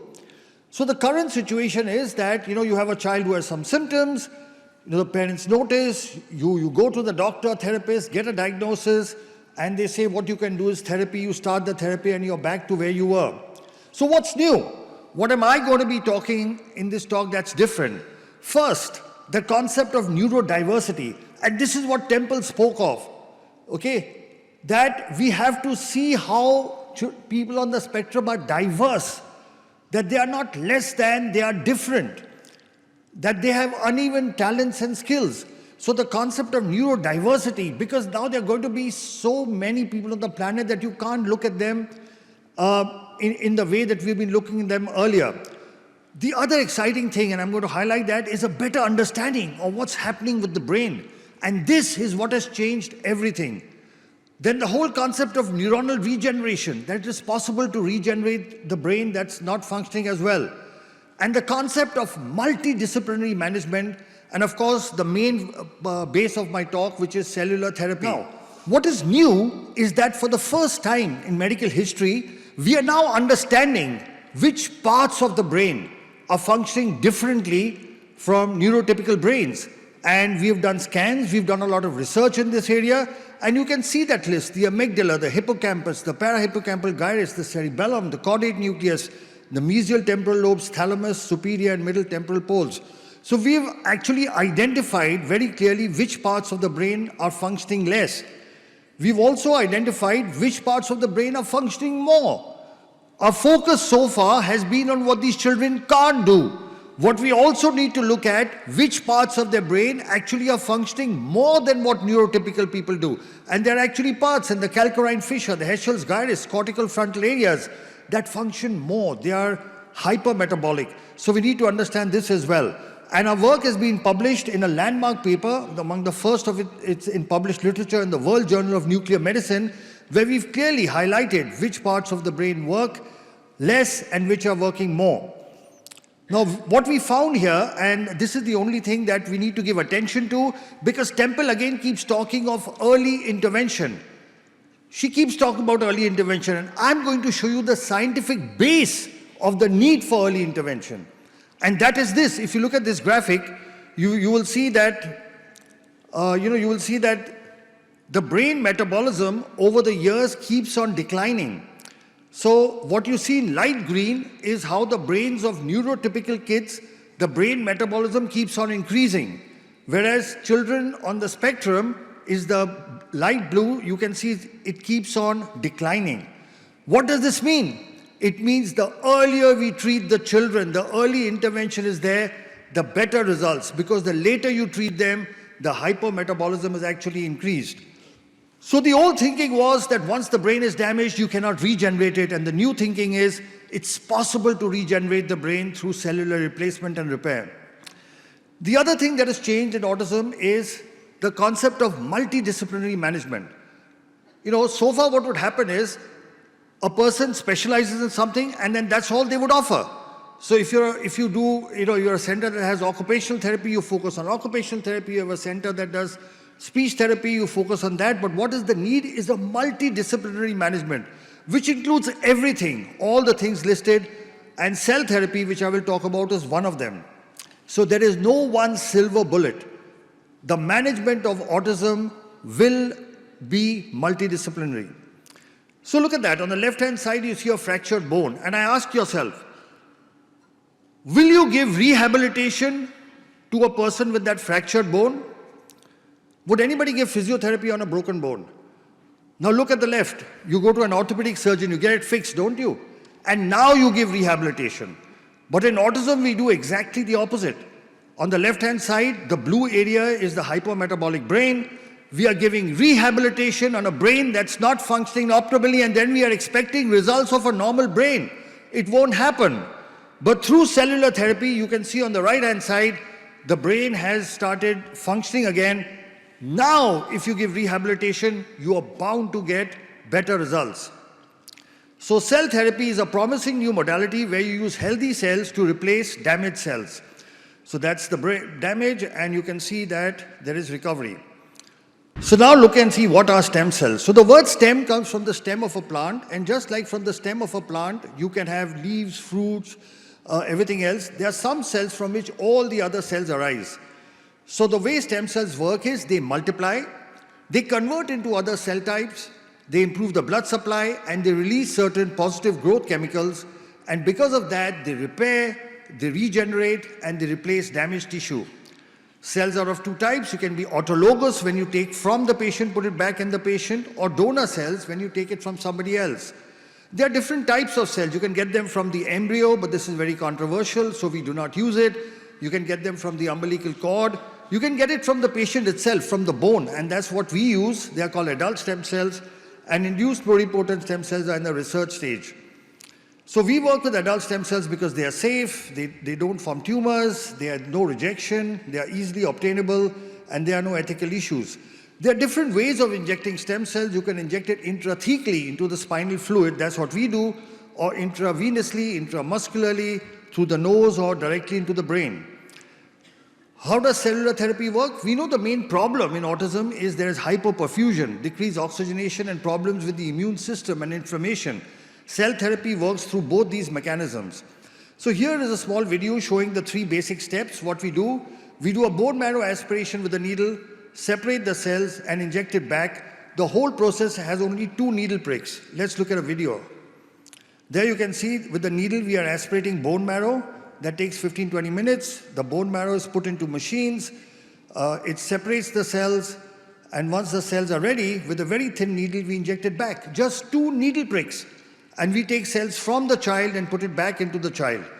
So let's review what the world literature says. So there are a total of 33 clinical studies, published papers, which show a 80% success rate. 33 worldwide papers.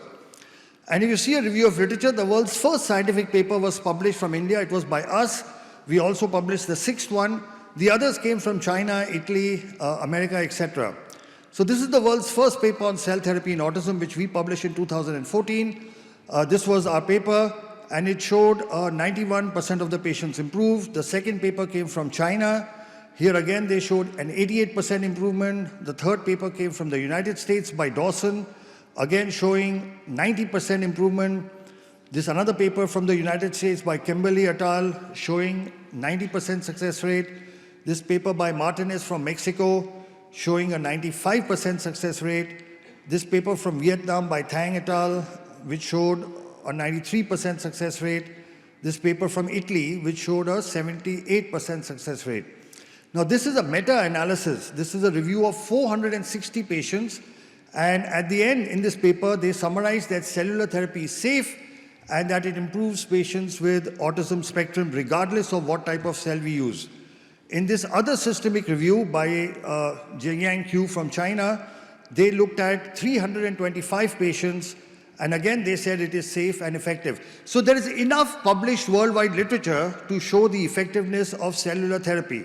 Now this is our latest paper. We had 2 papers, but I'll talk about the second paper because this was 254 patients. We use autologous bone marrow mononuclear cells. You can see the improvement in the various symptoms, and almost all the symptoms, whether it is social interaction, eye contact, attention, stereotypical behavior, aggressiveness, hyperactivity, self-injurious behavior, sitting tolerance, command following, speech, communication, all these you can see above is the percentage of improvement. And we have scales called ICAN CARS, and you can see that there was a significant improvement, 94% and 95% in these scales. Now here's something interesting. The results depended on age. So those kids who were less than 5 years, we had a 97% success rate. Between 5 to 10, it reduced to 94. Between 10 to 15, 94 again. And 15 and above, it was 91. So the earlier we intervene, the better results we are likely to get. Here again, you can see on CARS scale, again, 98, 95, 90, 91. So you can see that age affects the outcome. Now, what was the objective proof? Because one is clinical improvement. So in our study, we actually showed objective improvement. So above, this is a PET CT scan where the blue areas are the hypometabolic areas, the areas that are functioning less than normal. So you can see above all the blue. Now this is done on a Siemens machine. Below, you see 6 months later, and you can see the hypometabolic areas are gone. So this is objective proof.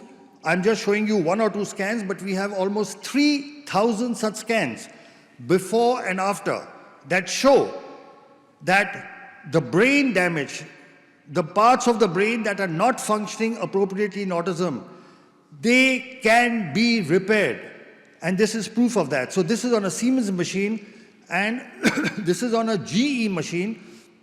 Again, you can see the cerebellum, blue area, hypometabolic, and below you can see that it has improved. So on 2 different sets of machines, Siemens machine and General Electric machines, both show before and after improvement.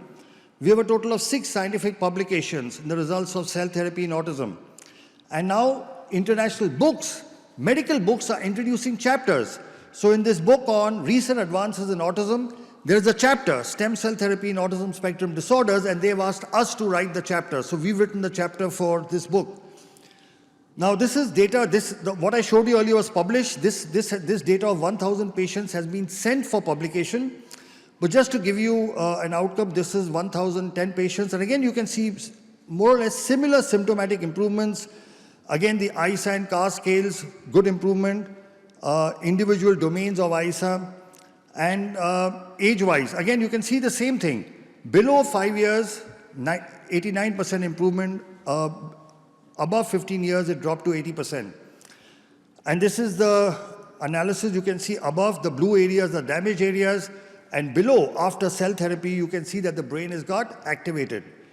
You can again see above and below. So complications. So we've had no major complications. There has been no neurological deterioration, no infection. However, one major concern is that 3% of our patients develop increased incidence of epilepsy when they already had epilepsy in the past.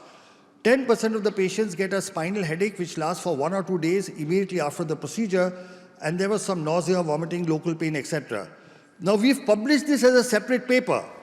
People normally like to hide their adverse events. We've published a paper saying that seizures may happen as an adverse event because there is no treatment which does not have adverse events. But if you know it, you can actually manage it. So we've published this as well. Now I'll just show you a couple of videos. Just if you have little time, so yeah, we have some time. So I'll show you a couple of videos. There are three sets of patients from 3 continents. This is a child from America. Father was a cardiologist, mother is a nurse, and he's improved so much. Today, this kid is not only completely off the spectrum, this video is a little old, but he's topping in school and he's doing wonderfully well.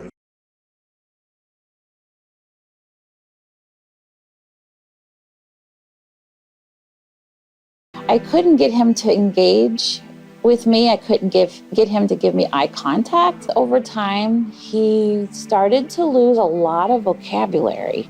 Right around 18 months to the age of 2 years, he just slid backwards. He would flap like that, and he would walk on his tiptoes, look at the wall and be talking to the wall. He had problems with eye contact. He'd never look you straight in the eye. He had problems with his speech. Some research and found out about neurogen. And the big question that I had in my own mind was, what is there to lose? And I could not come up with a good answer, and I said, we have to do it.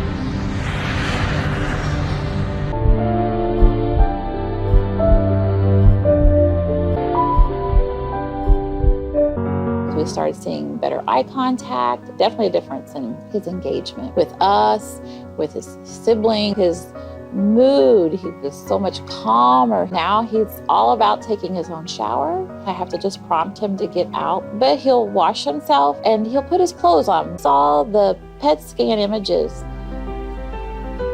I can't tell you the word, we were just so excited and thrilled. The areas that were hypoactive or non-active were warm. There was activity there. Ganesh has gone from the 3rd grade, 4th month reading level to a 7th grade, 1st month reading level in 5 months.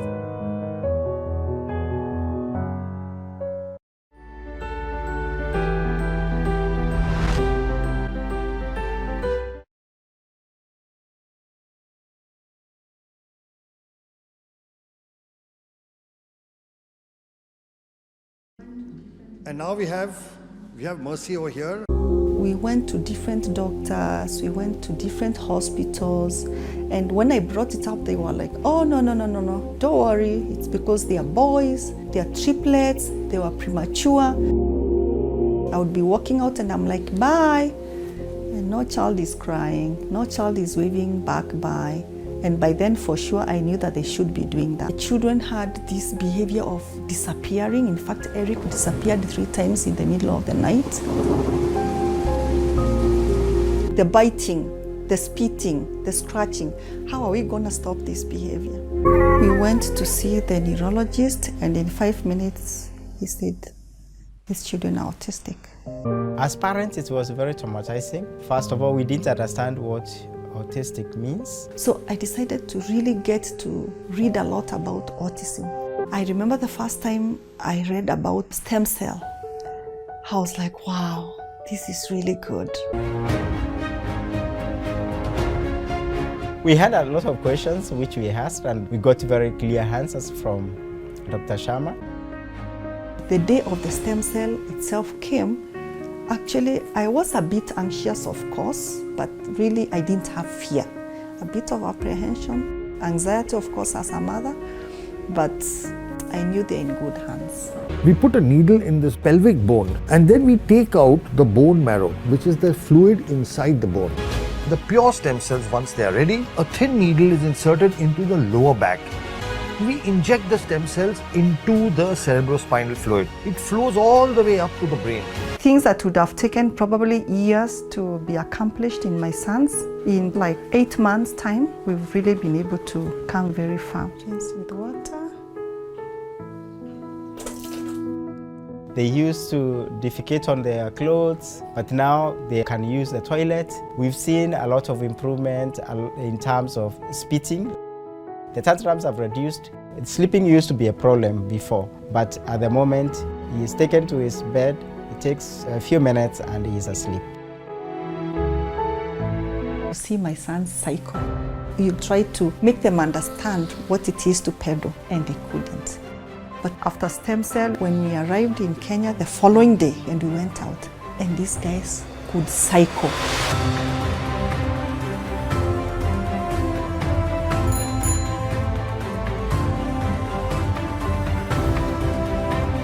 I'm going to send you to buy tomato paste, okay? I'm going to send you to buy what? Tomato paste. In the shop. Where is the shop? It's here. Okay. So I'm going to give you Money. for what? Buy tomato lollipop. I'm going to wear my shoes.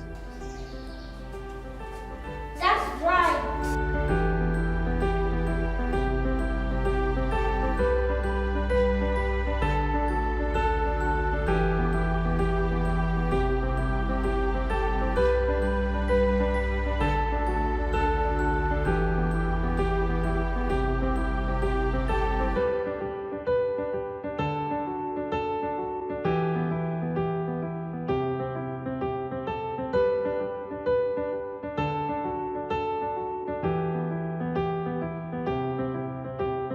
Parents ask me, so do you really think stem cell works? And I'm like,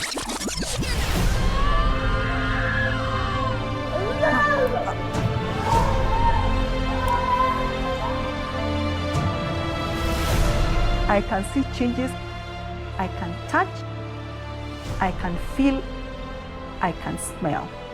Of course, for me, stem cell works. I'll do it until my children get well. So that's 2 stories. And by the way, Ricky's right here. You're going to see him. He's right here. We are short of time, so I won't talk much about cerebral palsy, but this is a paper. It works just as well in cerebral palsy. We've got 15 articles, chapters in textbooks. And that's the brain damage before in cerebral palsy. That's after. You can see the improvement. Then in intellectual disability, it works as well. We have the world's first scientific paper. We've treated more than 12,000 patients from 75 countries, total of 106 papers and 16 books. And I'd just like to share the views of our Honorable Prime Minister. मैं Japan गया, तो Japan मेरे कार्यक्रम में मैंने एक कार्यक्रम क्या जोड़ा, मैं वहाँ एक नोबेल लॉरिएट साइंटिस्ट याकामाहा को मिलने गया। मैं इसलिए किया गया कि उन्होंने स्टेम सेल के अंदर जो रिसर्च की है, मैंने जितना पढ़ा था तो मेरे मन में आया था शायद इनकी एक खोज हमारे काम आ सकती है क्या है। हम गए तो वहाँ गए, उनसे चर्चा की और बेंगलोर के हमारे साइंस इंस्टीट्यूट के साथ आज उस दिशा में हमारा काम हो रहा है कि स्टेम सेल्स के द्वारा हमारे युवा साइंटिस्ट कुछ खोज करें। So that is the Prime Minister of India, Shri Narendra Modi ji, talking in Parliament about stem cells. And here is the President of the United States. Today, with the executive order I am about to sign, we will bring the change that so many scientists and researchers, doctors and innovators, patients and loved ones have hoped for and fought for these past 8 years. We will lift the ban on federal funding for promising embryonic stem cell research. Scientists believe these tiny cells may have the potential to help us understand and possibly cure some of our most devastating diseases and conditions, to regenerate the severed spinal cord and lift someone from a wheelchair, to spur insulin production and spare a child from a lifetime of needles, to treat Parkinson's, cancer, heart disease, and others that affect millions of Americans and the people who love them. There's no finish line in the work of science. The race is always with us. The urgent work of giving substance to hope and answering those many bedside prayers of seeking a day when words like terminal and incurable are potentially retired from our vocabulary. So my conclusion is that adult stem cell therapy that we use may be considered a safe and effective treatment option for autism, cerebral palsy, and intellectual disability. It accelerates development, reduces disability, helps in functional recovery, and improves the quality of his life. We heard the two biggest democracies in the world are India and America. You heard the Prime Minister of India speak of stem cells. You heard the President of America speak about stem cells. But now I want you to hear somebody more important than that. The child you saw in that video, he's right here, Ricky. Ricky, say a few words. Talk to the audience. Thank you. Say something. Thank you, everyone. I like to say thank you for giving me the neurogen stuff which we made.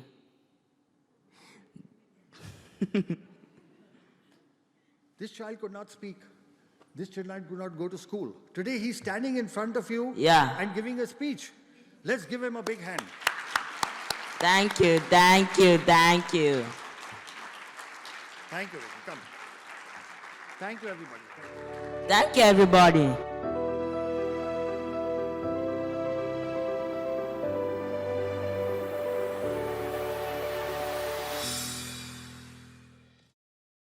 It is really my privilege to introduce this next speaker. When Dolly told me that I was going to be introducing him, I said, "Are you sure you want me to introduce him?" Well, I'm here, so I guess she was sure.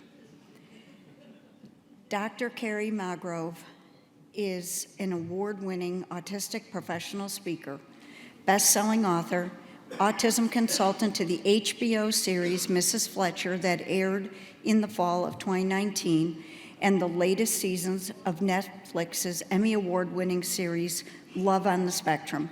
If you haven't seen that, you really need to watch it. It is very, very good. He started professionally speaking 12 years ago via the National Speakers Association after he fell in love with theater as a child to help with his social and communication skills. Today, he has spoken at over 1,200 events during the time, including 2 TED Talks and talks at Google presentations. In addition, Kerry is CEO and president of KFM Making a Difference, a nonprofit organization that hosts inclusion events and has provided 100 scholarships for students with autism for college and counting since 2011. In his spare time, which I'm not sure how he has, he hosts a Facebook page called Kerry's Autism Journey that now has 218,000 Facebook followers, where he does on-camera interviews highlighting people impacted by a diagnosis to break down barriers in our community. His videos have been produced and have been watched over 35 million times. Kerry's best-selling books, Defining Autism from the Heart and Autism and Falling in Love, I Will Light It Up Blue, and his latest, Autistics on Autism, have reached the Amazon bestseller list for special needs parenting. Kerry regularly speaks with schools, companies, government organizations, and is always open to discussing potential future collaborations. He is based in Hoboken, New Jersey. Let's give him a really big applause.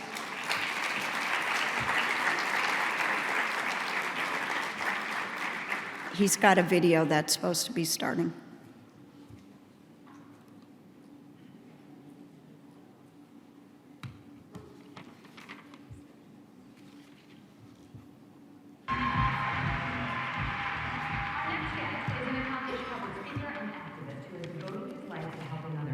Not bad for a guy who was completely nonverbal for the first few years of his life. But once Kerry Magro found his voice, he had a lot to say. My parents have always told me I'm special, so why am I special? And then later on, I realized that I'm even more special because I have autism. Kerry Magro's childhood was marked with rough patches. He was completely nonverbal at age 2 and diagnosed with autism at age 4. I just remember having difficulties trying to explain myself to the world around me. When Kerry did speak, he struggled to express himself. Most of my memories were simply just about that kid who wanted to communicate with the world around him, but didn't have the verbal means of actually doing that. His mother, Suzanne, remembers watching her son have a hard time adjusting to the outside world. He turned 2 and he was scared of everything. He was scared of the water, he was scared of the rain. But as the years went on, Kerry slowly began to find his words. When you can't communicate with the people you love the most in this world about even some of your basic needs, it gets really, really tough. So, but luckily, once I started talking, I never stopped talking. Wow. This is a tough one today. Cindy Hsu introduces us to an autistic man who's spreading awareness and understanding throughout the world. And his latest way of educating people about autism is by making TikTok videos.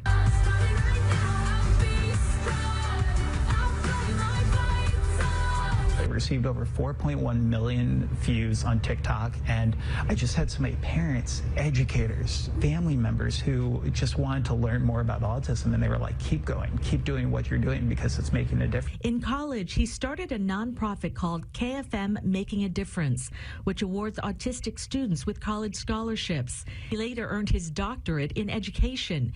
He's now a professional speaker on autism and inclusion. We've gotten inquiries from people from Africa, Canada, the UK, and it's just shown me that we're not alone in this community. There are people impacted by autism across the globe. He's written 4 books. His latest one is called Autistics on Autism.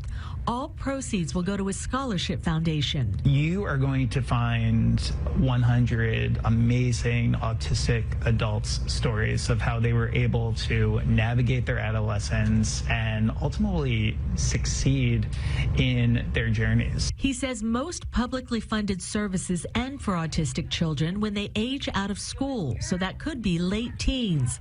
He's fighting to get resources for autistic adults through legislation and has this message for parents. Never give up on your child. Never give up on getting them the best quality supports so they could live their best quality of lives, because again, it's a spectrum. And it's really about providing those resources across the lifespan, because autistic children will grow up to be autistic adults, and we need to be ready for them. And he'll keep promoting awareness any way he can. What doing today? Awesome. It's such a huge honor to be here with all of you speaking on a really important topic that is facing so many individuals within our community. And honestly, today, with over 70 million people worldwide having some form of autism diagnosis, it's really important that we do our utmost to do a few quick things. The first one is to realize that autism is just one word trying to describe millions of different stories. My dear friend Stuart Duncan has that comment, and when you meet people with autism, it's really important to meet them where they are in their development. Autism is a very, very wide spectrum. The last time we were here in Dubai, ironically enough, was in 2016. And one of the speakers at that conference with me, his name is Dr. Stephen Shore, an internationally known public speaker who himself is autistic, says if you met one autistic person, you've met just that one autistic person. So let's keep the conversation going on meeting each individual where they are in their own development. So some housekeeping notes today. I'm an avid note taker during all these presentations. So typically I'm the guy sitting in the front row taking a photo of every single slide so I don't miss anything. So we're going to be providing you the PowerPoint slide notes from today's presentation. There will be a QR code at the end of today's presentation. You can scan that with your phone. And my dad still loves a Razr cell phone, so there will also be a link if you don't have a smartphone as well, so you don't miss any of the notes. So during my journey, I grew up with 2 laser-focused key interests. I grew up wanting to be the 6th member of the Backstreet Boys, and I also wanted to grow up to be the next Larry Bird. And with my autism diagnosis, I've always had extreme laser-focused key interests, and those were 2 of the big ones. Sports, helped me with a lot of my fine motor skills growing up with autism. In addition to having autism, I also have a dual diagnosis of dysgraphia. It's really important that when we meet individuals where they are in their own development, that we look for comorbidities. So if an individual might have a dual diagnosis, we are able to diagnose that as early as possible. Early intervention truly is the key. Within those first 5 years, getting a diagnosis is really pivotal.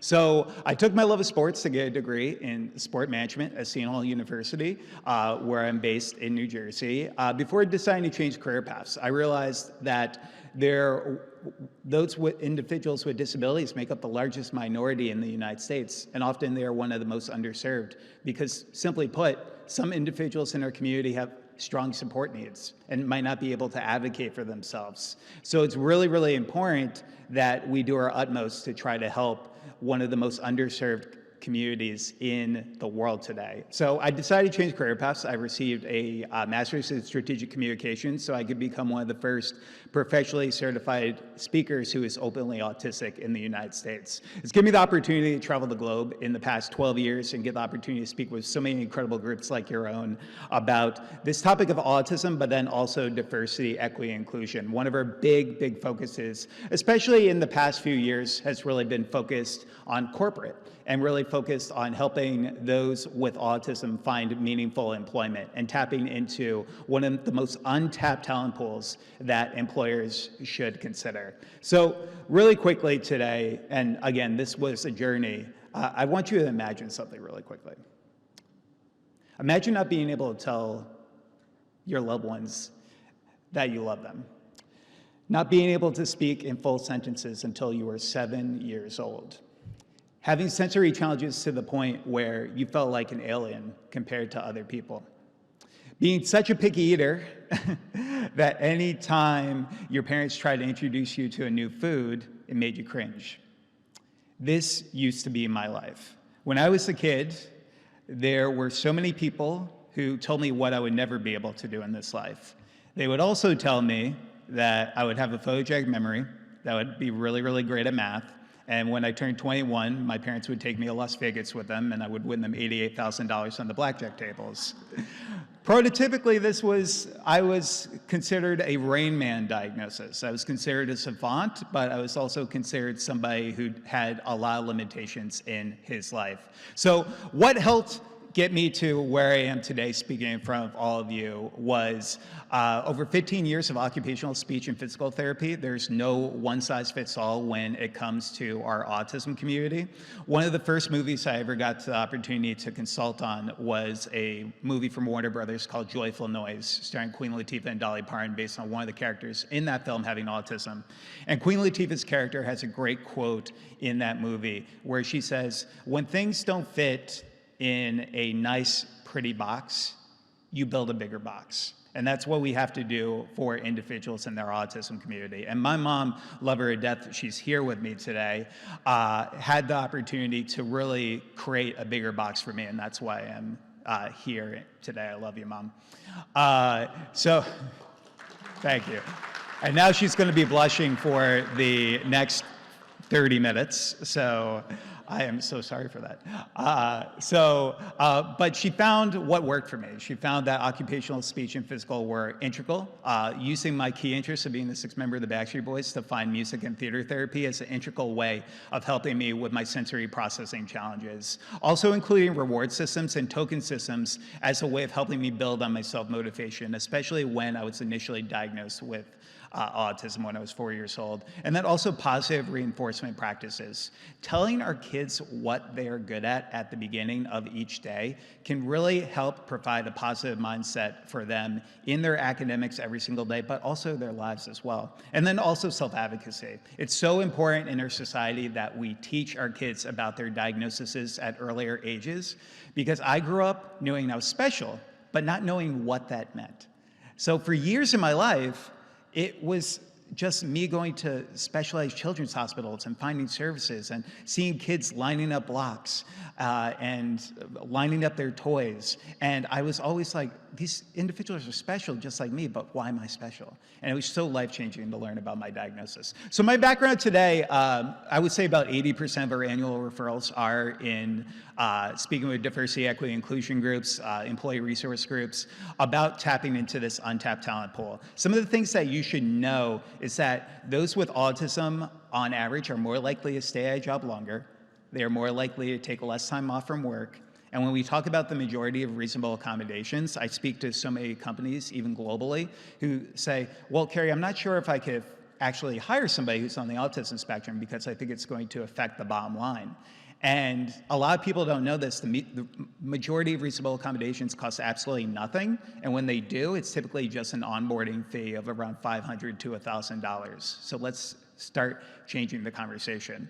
I took my love of theater when I graduated from college to really just get involved with the entertainment industry. I got to meet a wonderful man named Todd Graff, who was directing this movie called Joyful Noise. And I told him about how theater had an impact on me growing up on the autism spectrum. And he was like, Kerry, would you like to be a consultant on this film? I didn't actually know this was a job that people could get paid for. And I thought I was getting punked at the time. And I thought it was just like a practical joke that my parents kind of like threw at me from like a family friend. But within just a few days, I was working on this Hollywood film with one of the characters having autism. And we've now got an opportunity to work on a wide range of films and TV shows today that focus on autism-related characters, because representation truly, truly matters within our community, and seeing more individuals with disabilities on the screen today.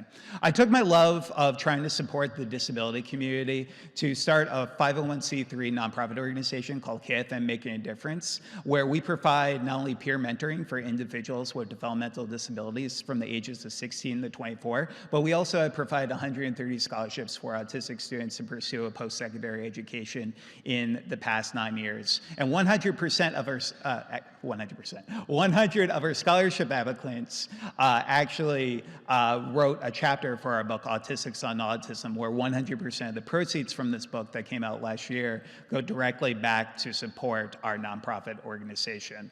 So along the way, one of my mentees, when I was just starting off my nonprofit, said to me, Kerry, how do I learn more about the autism community from people who are actually impacted by autism? And I didn't have any resources to share with him, really. So I thought to myself, why not write a book? I assumed it would sell 50 copies and be a good Christmas gift for my parents. When my first book, Defining Autism from the Heart, came out, focused on self-advocacy. But within 3 days, it became an Amazon bestseller for special need parenting. And it continued to give us a platform to discuss autism within our communities, writing books about autism in relationships, college for students with disabilities, in addition to how we look at this life after lockdown, after COVID-19, and how we could support individuals with developmental disabilities. And one of the most fun things I get to do as part of my job is I get to meet local self-advocates, and I get the opportunity to nurture their self-advocacy. We got to meet this incredible family that I wanted to highlight with all of you today, because it's a unique message that I hope more people in our community can really relate to. So we're going to play this video, and fingers crossed tech works. Yeah. You have two sisters, Rachel? Both sisters. Both sisters. JJ, what do you like to do for fun?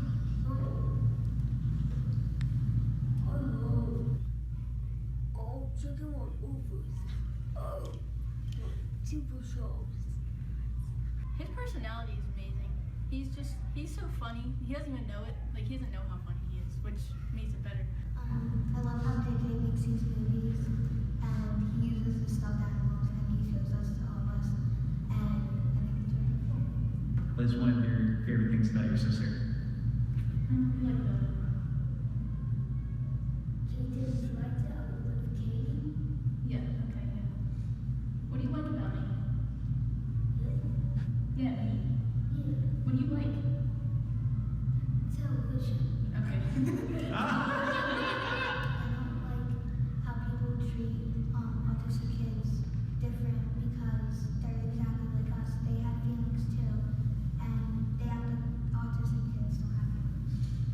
How's that make you feel? It makes me really upset. Yeah. For siblings who might be watching this at home, what would you like them to know if they may have a brother or sister who's on the autism spectrum? Celebrate accomplishments, encourage them to do the best that they can. We have a good family. Yeah. Everyone's supportive. It's just circle love.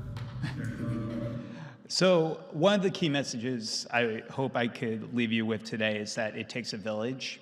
And you have to realize that regardless of where you are in this journey, whether you're an educator here today, a therapist, a parent, or a self-advocate, it's important to know that every single individual in your lives can hopefully become part of this village to make sure that we're providing reliable autism resources across the lifespan for our over 70 million individuals who are autistic today. So every single place I go to speak, I've had the opportunity to travel the globe and get the opportunity to share my story, but I realized that many individuals in our local communities didn't have an opportunity to share and lift their voices. So I started a video series as part of my Facebook page, Kerry's Autism Journey, where we now get to not only nurture self-advocacy in these young individuals, but also give them a platform to hopefully break down barriers and biases within our community. We've highlighted everyone from a 6-month-old with Down syndrome in the Bahamas all the way to an Army veteran with cerebral palsy who didn't tell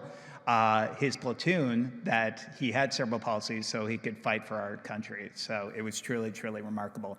The other big note I hope I could leave you with today is that girls with disabilities often fall through the cracks in our society. We see this so much with so many girls being able to bear masks, different characteristics, such as stimming, such as known as self-stimulatory behavior. There are some individuals who fall through the cracks because of that. We're gonna skip this video and maybe come back for it if we have a little bit of time. But what I will tell you about Rachel's story is that Rachel is a truly amazing individual who didn't get diagnosed until she was a little bit older. And it was because of, again, so much stigma in our communities is focused on boys with disabilities. Now, we're not only talking about autism, but we're talking about ADD, ADHD, and the neurodiverse lens that we talk about in our communities. In addition to that, when we talk about this topic of autism, we need more not only government organizations, but we also need more travel destinations to go about certification. I've had the wonderful opportunity to collaborate with a group called IBCCES, who do certified autism centers around the country. We just spent yesterday at Aquaventure at Atlantis, and they are a certified autism center. We got to see sensory guides that they had for different rides, which told you how much sensory processing each ride specifically had. And it was just so amazing to see the structure there, especially to bring families of autistic children to our parks. It was truly an amazing thing to see.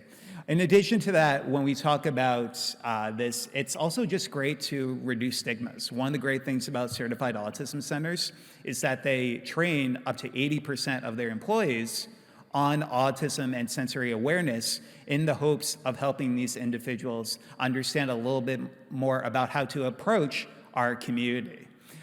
So how I got involved in making the world more inclusive, my interest in certification started with wanting to host more sensory-friendly meetings in my home state of New Jersey.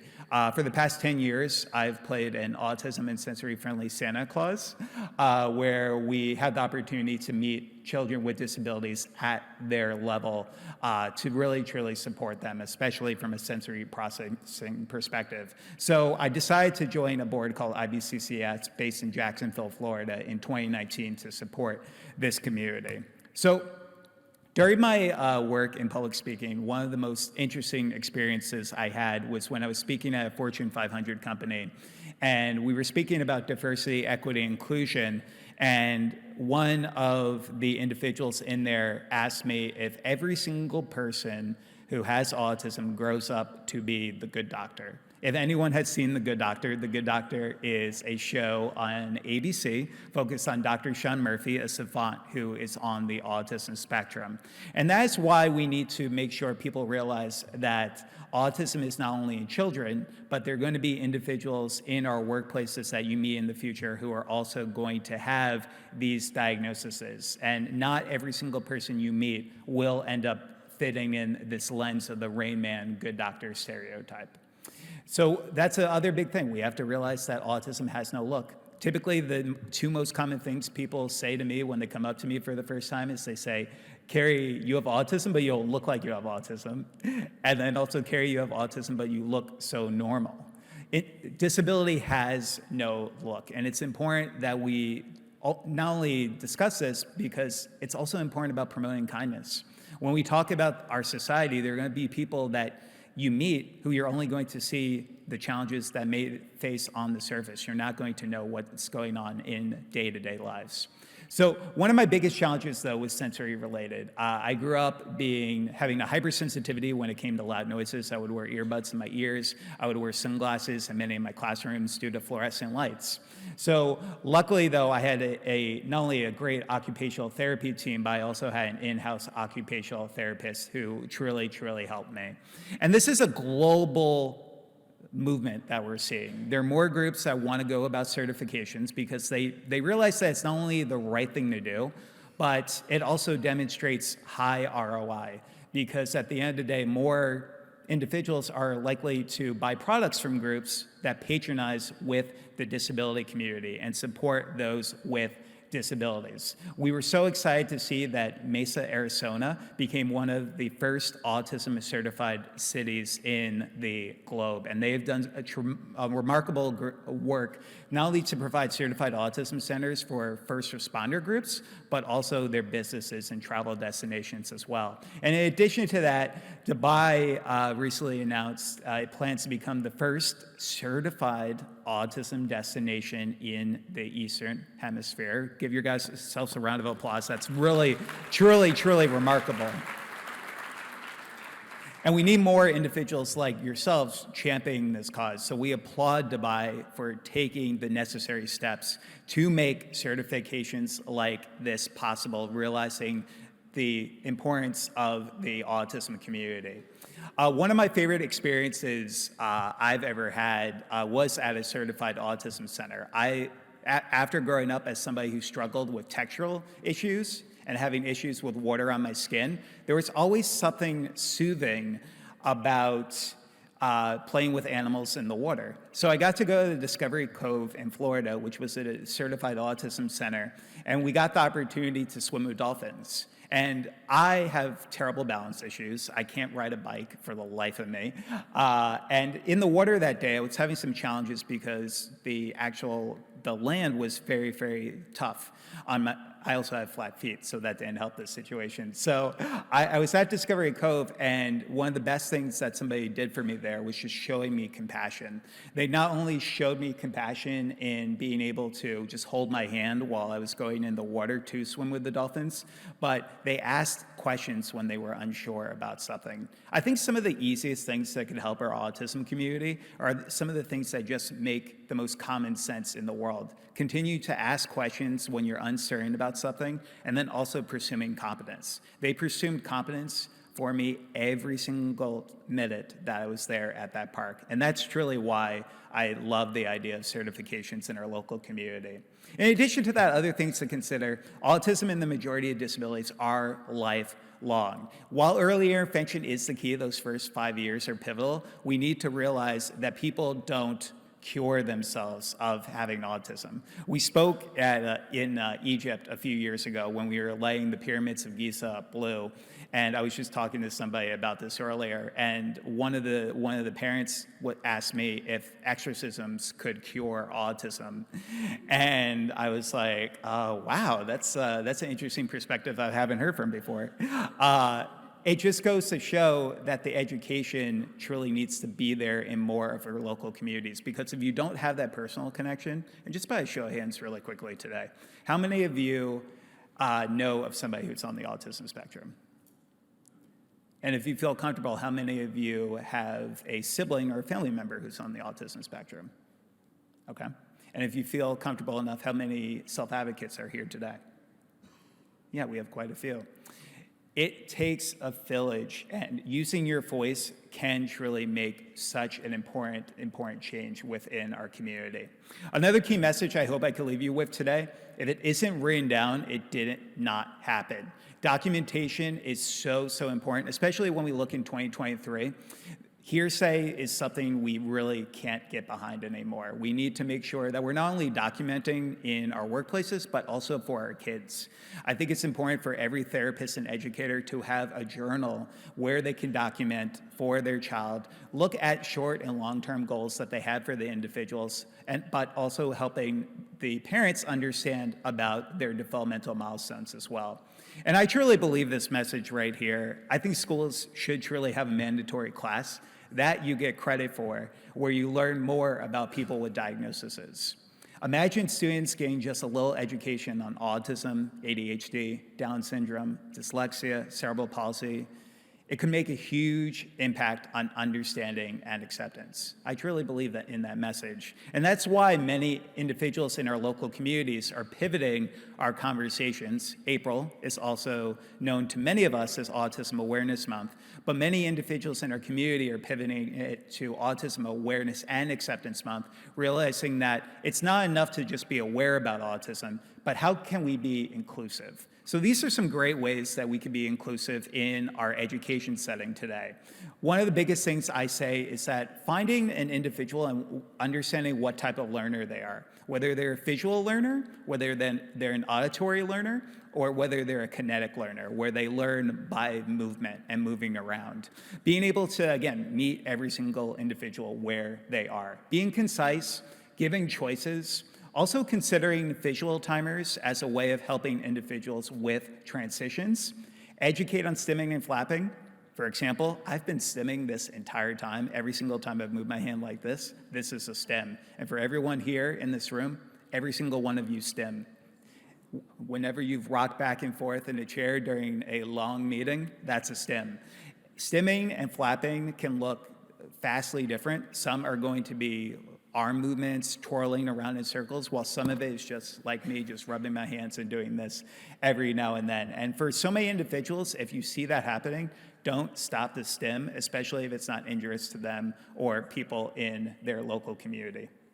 Also, in addition to that, in our school systems, we really need to focus on the parent-teacher collaboration. But in addition to that, we also need to realize that mental health is a true priority.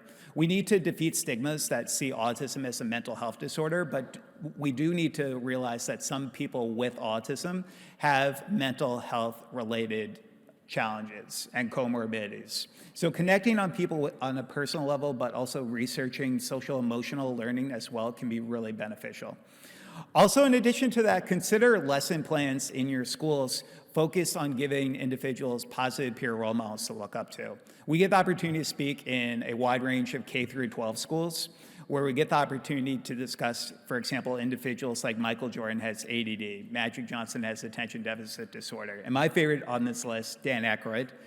Dan Aykroyd grew up with two laser-focused key interests. He grew up wanting to be a ghost hunter, and he grew up wanting to become a crime detective, and he took those two key passions to co-write a movie in the 1980s called, does anyone know what the movie is?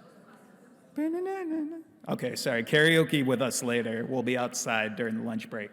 But it's so true. And years later, he would sit down with a reporter and he would say that it was because of his autism diagnosis was the reason that he was able to come out with that script. So when we look at some people with disabilities, realize that some people with disabilities are truly capable of amazing things. In addition to that, it's important to rule out SMA-associated and mental health conditions as humanly possible as well. And that was something my parents did for me. Learning about my diagnosis, I didn't learn about my diagnosis until I was in a social skills class where we were playing Disability Celebrity Bingo, where we were learning about all these individuals. And I raised my hand and I asked the teacher, so teacher, you said all these people, some of the most talented and successful people in the globe are special, just like me. So why am I special? And she said I had to talk to my parents about that. So I talked to my parents about it right after school that day, and that was the first time they ever told me that I had autism. And it was life-changing. For so many years of not knowing why I was special, everything came full circle for the first time. And I started understanding why I was stimming, why I was wearing sunglasses in many of my classrooms, and everything just came to perfect sense for me. So it's important when we talk about this to have earlier conversations so when our children are in school, they can understand a little bit more about the accommodations that they may receive. Also consider having a dialogue with parents that you may know about the importance of a child's diagnosis as well. So in addition to that, what helped me is we need to emphasize that the key is communication, not speech. There's going to be individuals in our community, specifically where I'm based in the United States, 40% of all autistic people are either non-speaking or nonverbal. But one of the stigmas we have is that a lot of people think that they are unintelligent and have a low IQ. And that couldn't be farther from the truth. Most people on average, especially in the United States who are nonverbal, have an average to above average IQ. So we need to realize that also the key is communication, not speech, but just because somebody's nonverbal does not necessarily mean that they're unintelligent. There's some great global tools that you can use to understand how individuals in your communities communicate, such as the communication matrix. This is a free benchmarking tool that helps assess how individuals communicate within our local communities, from things like pre-attentional behavior, intentional behavior, and then also unconventional, and also helping you understand the differences between nonverbal and non-speaking, because there's a lot of stigmas around that. Nonverbal literally means no noises at all, no babbling at a certain amount of months a kid is growing up. Non-speaking could be something completely opposite of that. In addition to that importance of peer mentoring, I truly believe that every school system around the globe should have a strong peer mentoring program because it just makes sense. It doesn't affect the bottom line in our schools. Typically, it just takes an academic advisor 20 to 25 hours every academic year to put into place to give kids positive peer role models. It not only has been shown to lead to decreases in depression, anxiety, but it also helps from a bullying prevention perspective as well. And then social connections can lead to academic success. We need to educate our schools about the importance of providing more elective opportunities, but also more unified classrooms as well, helping individuals with and without disabilities be able to interact, not only to become more inclusive overall, but to help them have those social connections, because a little awareness can truly go a long way. And then also considering educating around universal design for learning. Lecture style is truly, truly dying in many of our communities. So the importance of getting individuals out of their seat and engaging with them is really, really important. Hey, Mama Mags, how am I doing on time?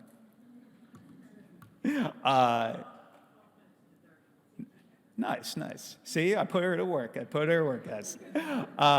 Encouraging parent involvement can also be, and she'll be blushing for the next 12 minutes too. It's amazing. I love you, Mom. I love you. Encouraging parent involvement is really key as well. I did my dissertation. I got my doctorate in education at New Jersey City University, so I could become an adjunct professor while I continue my full-time job public speaking.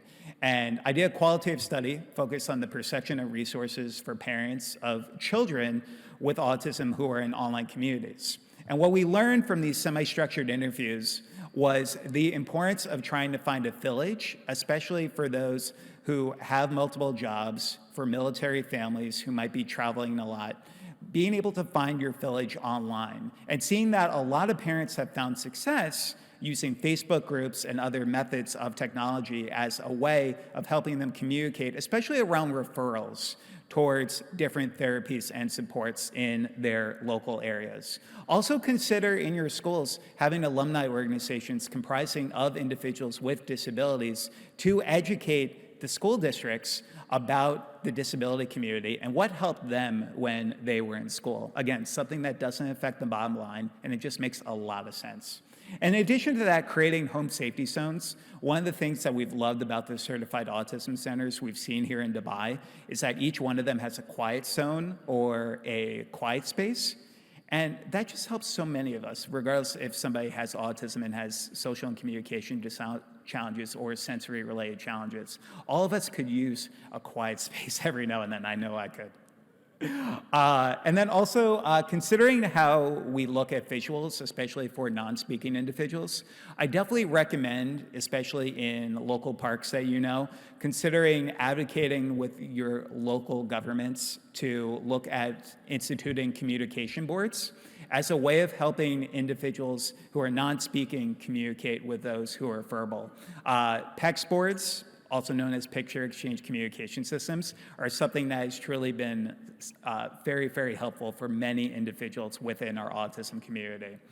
In addition to that, we need more inclusive events in our classrooms. And I wanted to share a quick video with all of you so you could get a little sense of one of the things that we're doing to try to be more inclusive for the world.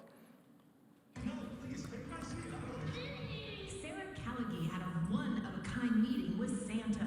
The 8-year-old has autism and is nonverbal. Her father brought her to this event because this Santa's helper understands the challenges of autism firsthand. Santa also has autism. It's such a special connection, special bond. The helper is actually 28-year-old Kerry Magro. Diagnosed at 4, his sensory challenges prevented him from visiting Santa as a child. He created this event so others like him don't miss out. This event is more inclusive because we dim the lights, we turn down the sound and try to help them as much as we can. Just does a great job. It just takes his time. There's no rush. Most of the elves and Mrs. Claus are occupational therapists and special education teachers. The team visited with 181 special needs families, including 4-year-old Rusty Marsh. Is this the first time you've seen Santa? Yes. Is it? Yes. And was he a nice Santa? Yes. With 1 in 68 children diagnosed with autism, Magro hopes to inspire more sensory-friendly events all year round. Autism doesn't stop in December. It doesn't stop during Christmas.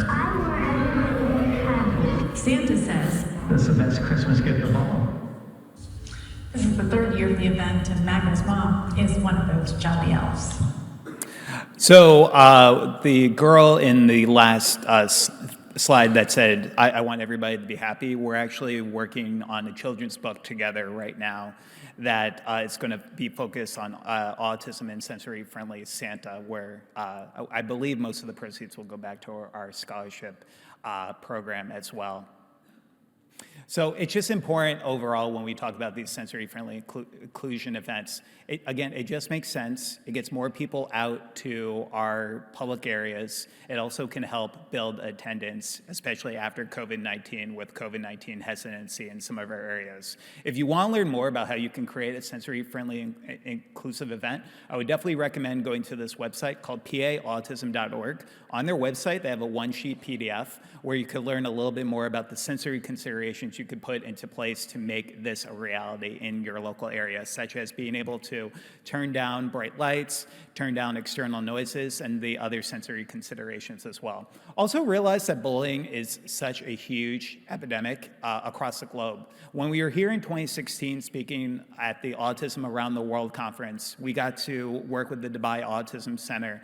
And one of the key messages that we left with them was that bullying is something that's not only in school-age children. We see a lot of bullying in the workplaces today as well. So we have to realize that this could be a lasting challenge for many in our community. I didn't have the social abilities to defend myself in many cases as somebody who didn't start speaking complete sentences till I was 7.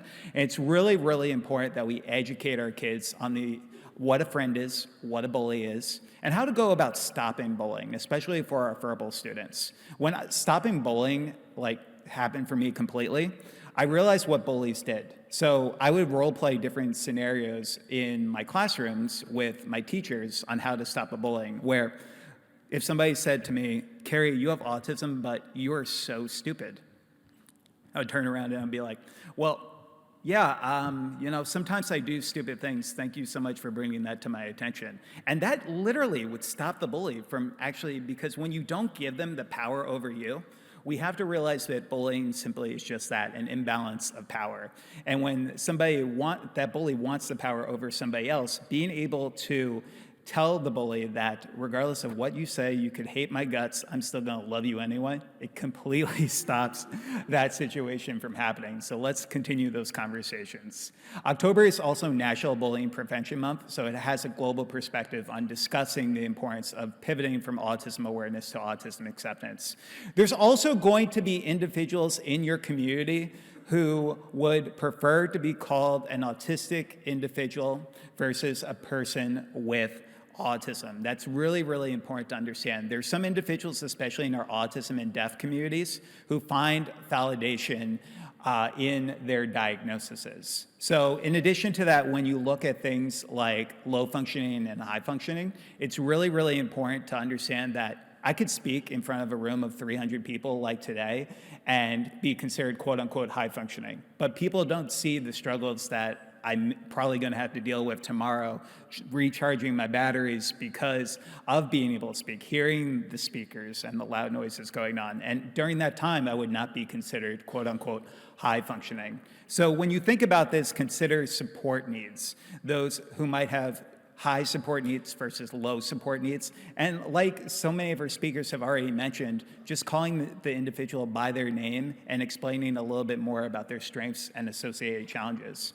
So finally, the 10 things that really helped me get to where I am today speaking in front of all of you. The first thing is that we need to make sure that we're providing positive peer role models, that we're focused on the transition period as well. Our autistic kids will become autistic adults, and we need to be ready for them. I've given 2 TED Talks that are available to check out on YouTube, focused on adult autism, where we discuss this in more detail.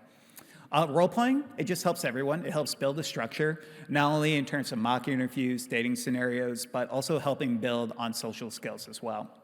Servant leadership, I had so much mind blindness growing up, and I thought it was my way or the highway most of the time, and I didn't understand the perspectives of others. And getting involved in community service helped open my eyes to some of the hardships that individuals face in their communities. I think that our students should have just 10 hours of community service every academic year to understand more about the perspectives of others in our community.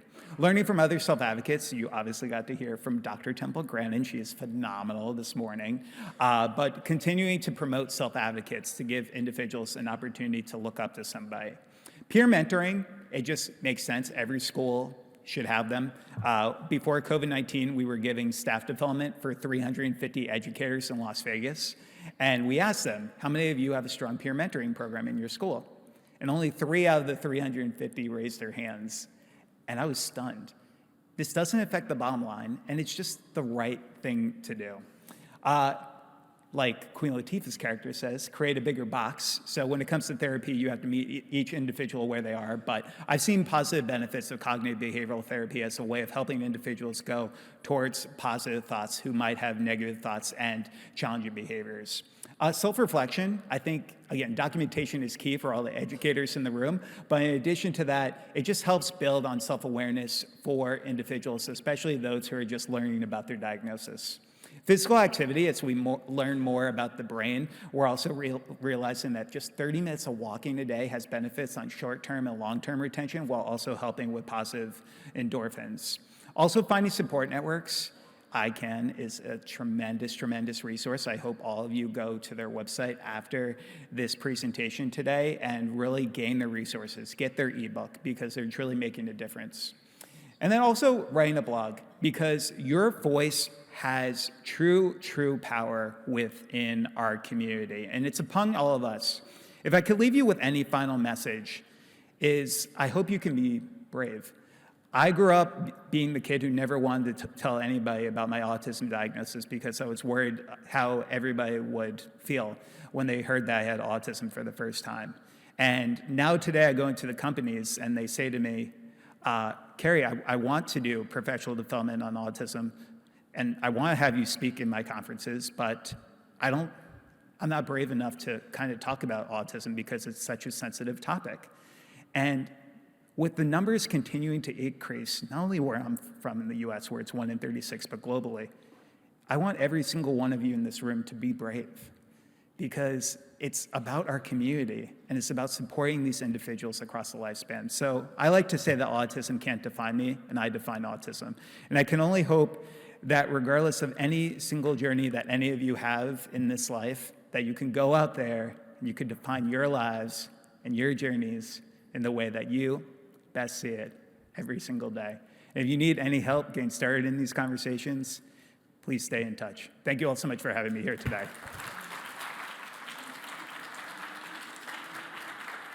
Yeah, so just one small announcement that we have.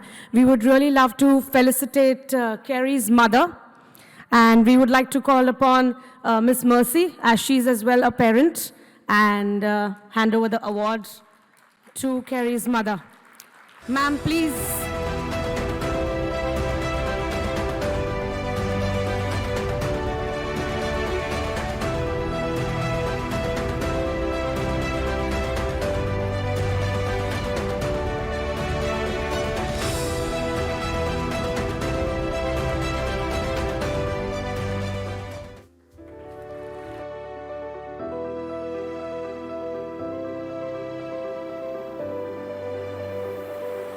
Now, it's a true honor to call Dr. Nadia Al-Saig on stage. She's our chief guest.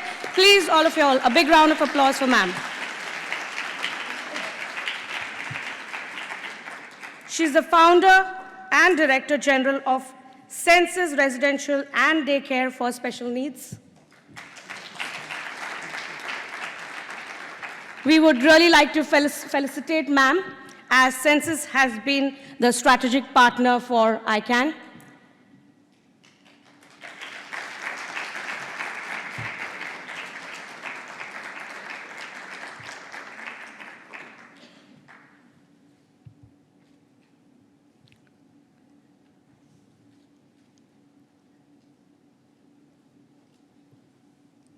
Next, we would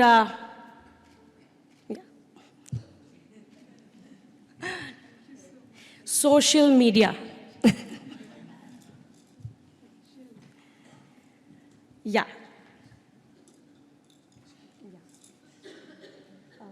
We'll just do a bit of that. Next, we would like to felicitate MENA organization as well, as they as well are the strategic partners for ICAN.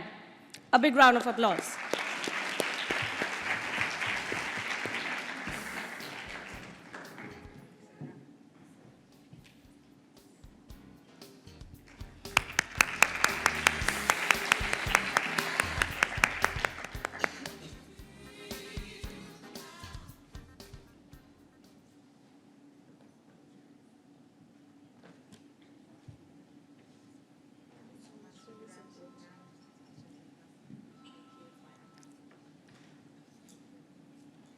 Thank you so much. And now we would like to felicitate Farhan Shahid, who is from Senses and has been helping us with the entire organization of ICAN.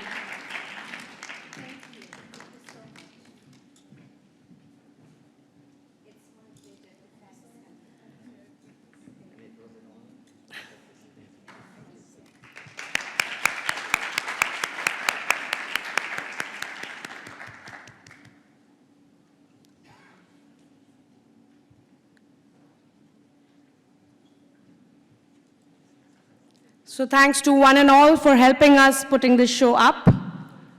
Okay, now I would like to invite Dr. Nadia to say a few words. Yes, ma'am.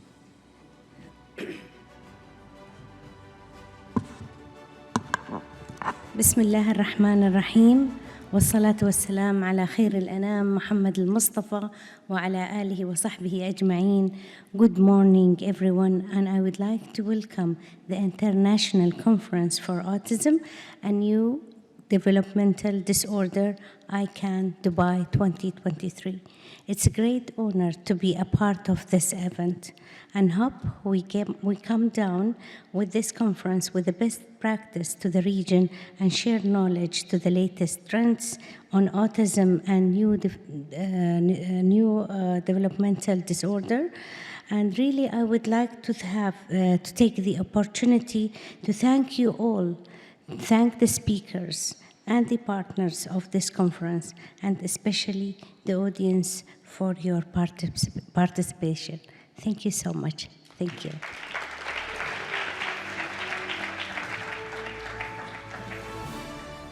So now we will be inaugurating our book, Treatments for Autism. As we did see in the film, it was earlier already inaugurated in English, but now we are inaugurating it in Arabic language. So ma'am would do the honors.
Just to give you a brief about this book has all the therapies, treatments, all the information about autism and all kinds of newer age treatments as well in the book. You can have a copy online on our website. You can request for that, as well as we have English books that are available. So you can just send us an email on our website. Just log on to www.autismconnect.com. And you can just subscribe for the book and you will be able to get one. Thank you so much, everyone. I would really be very thankful to all of you. Thank you so much.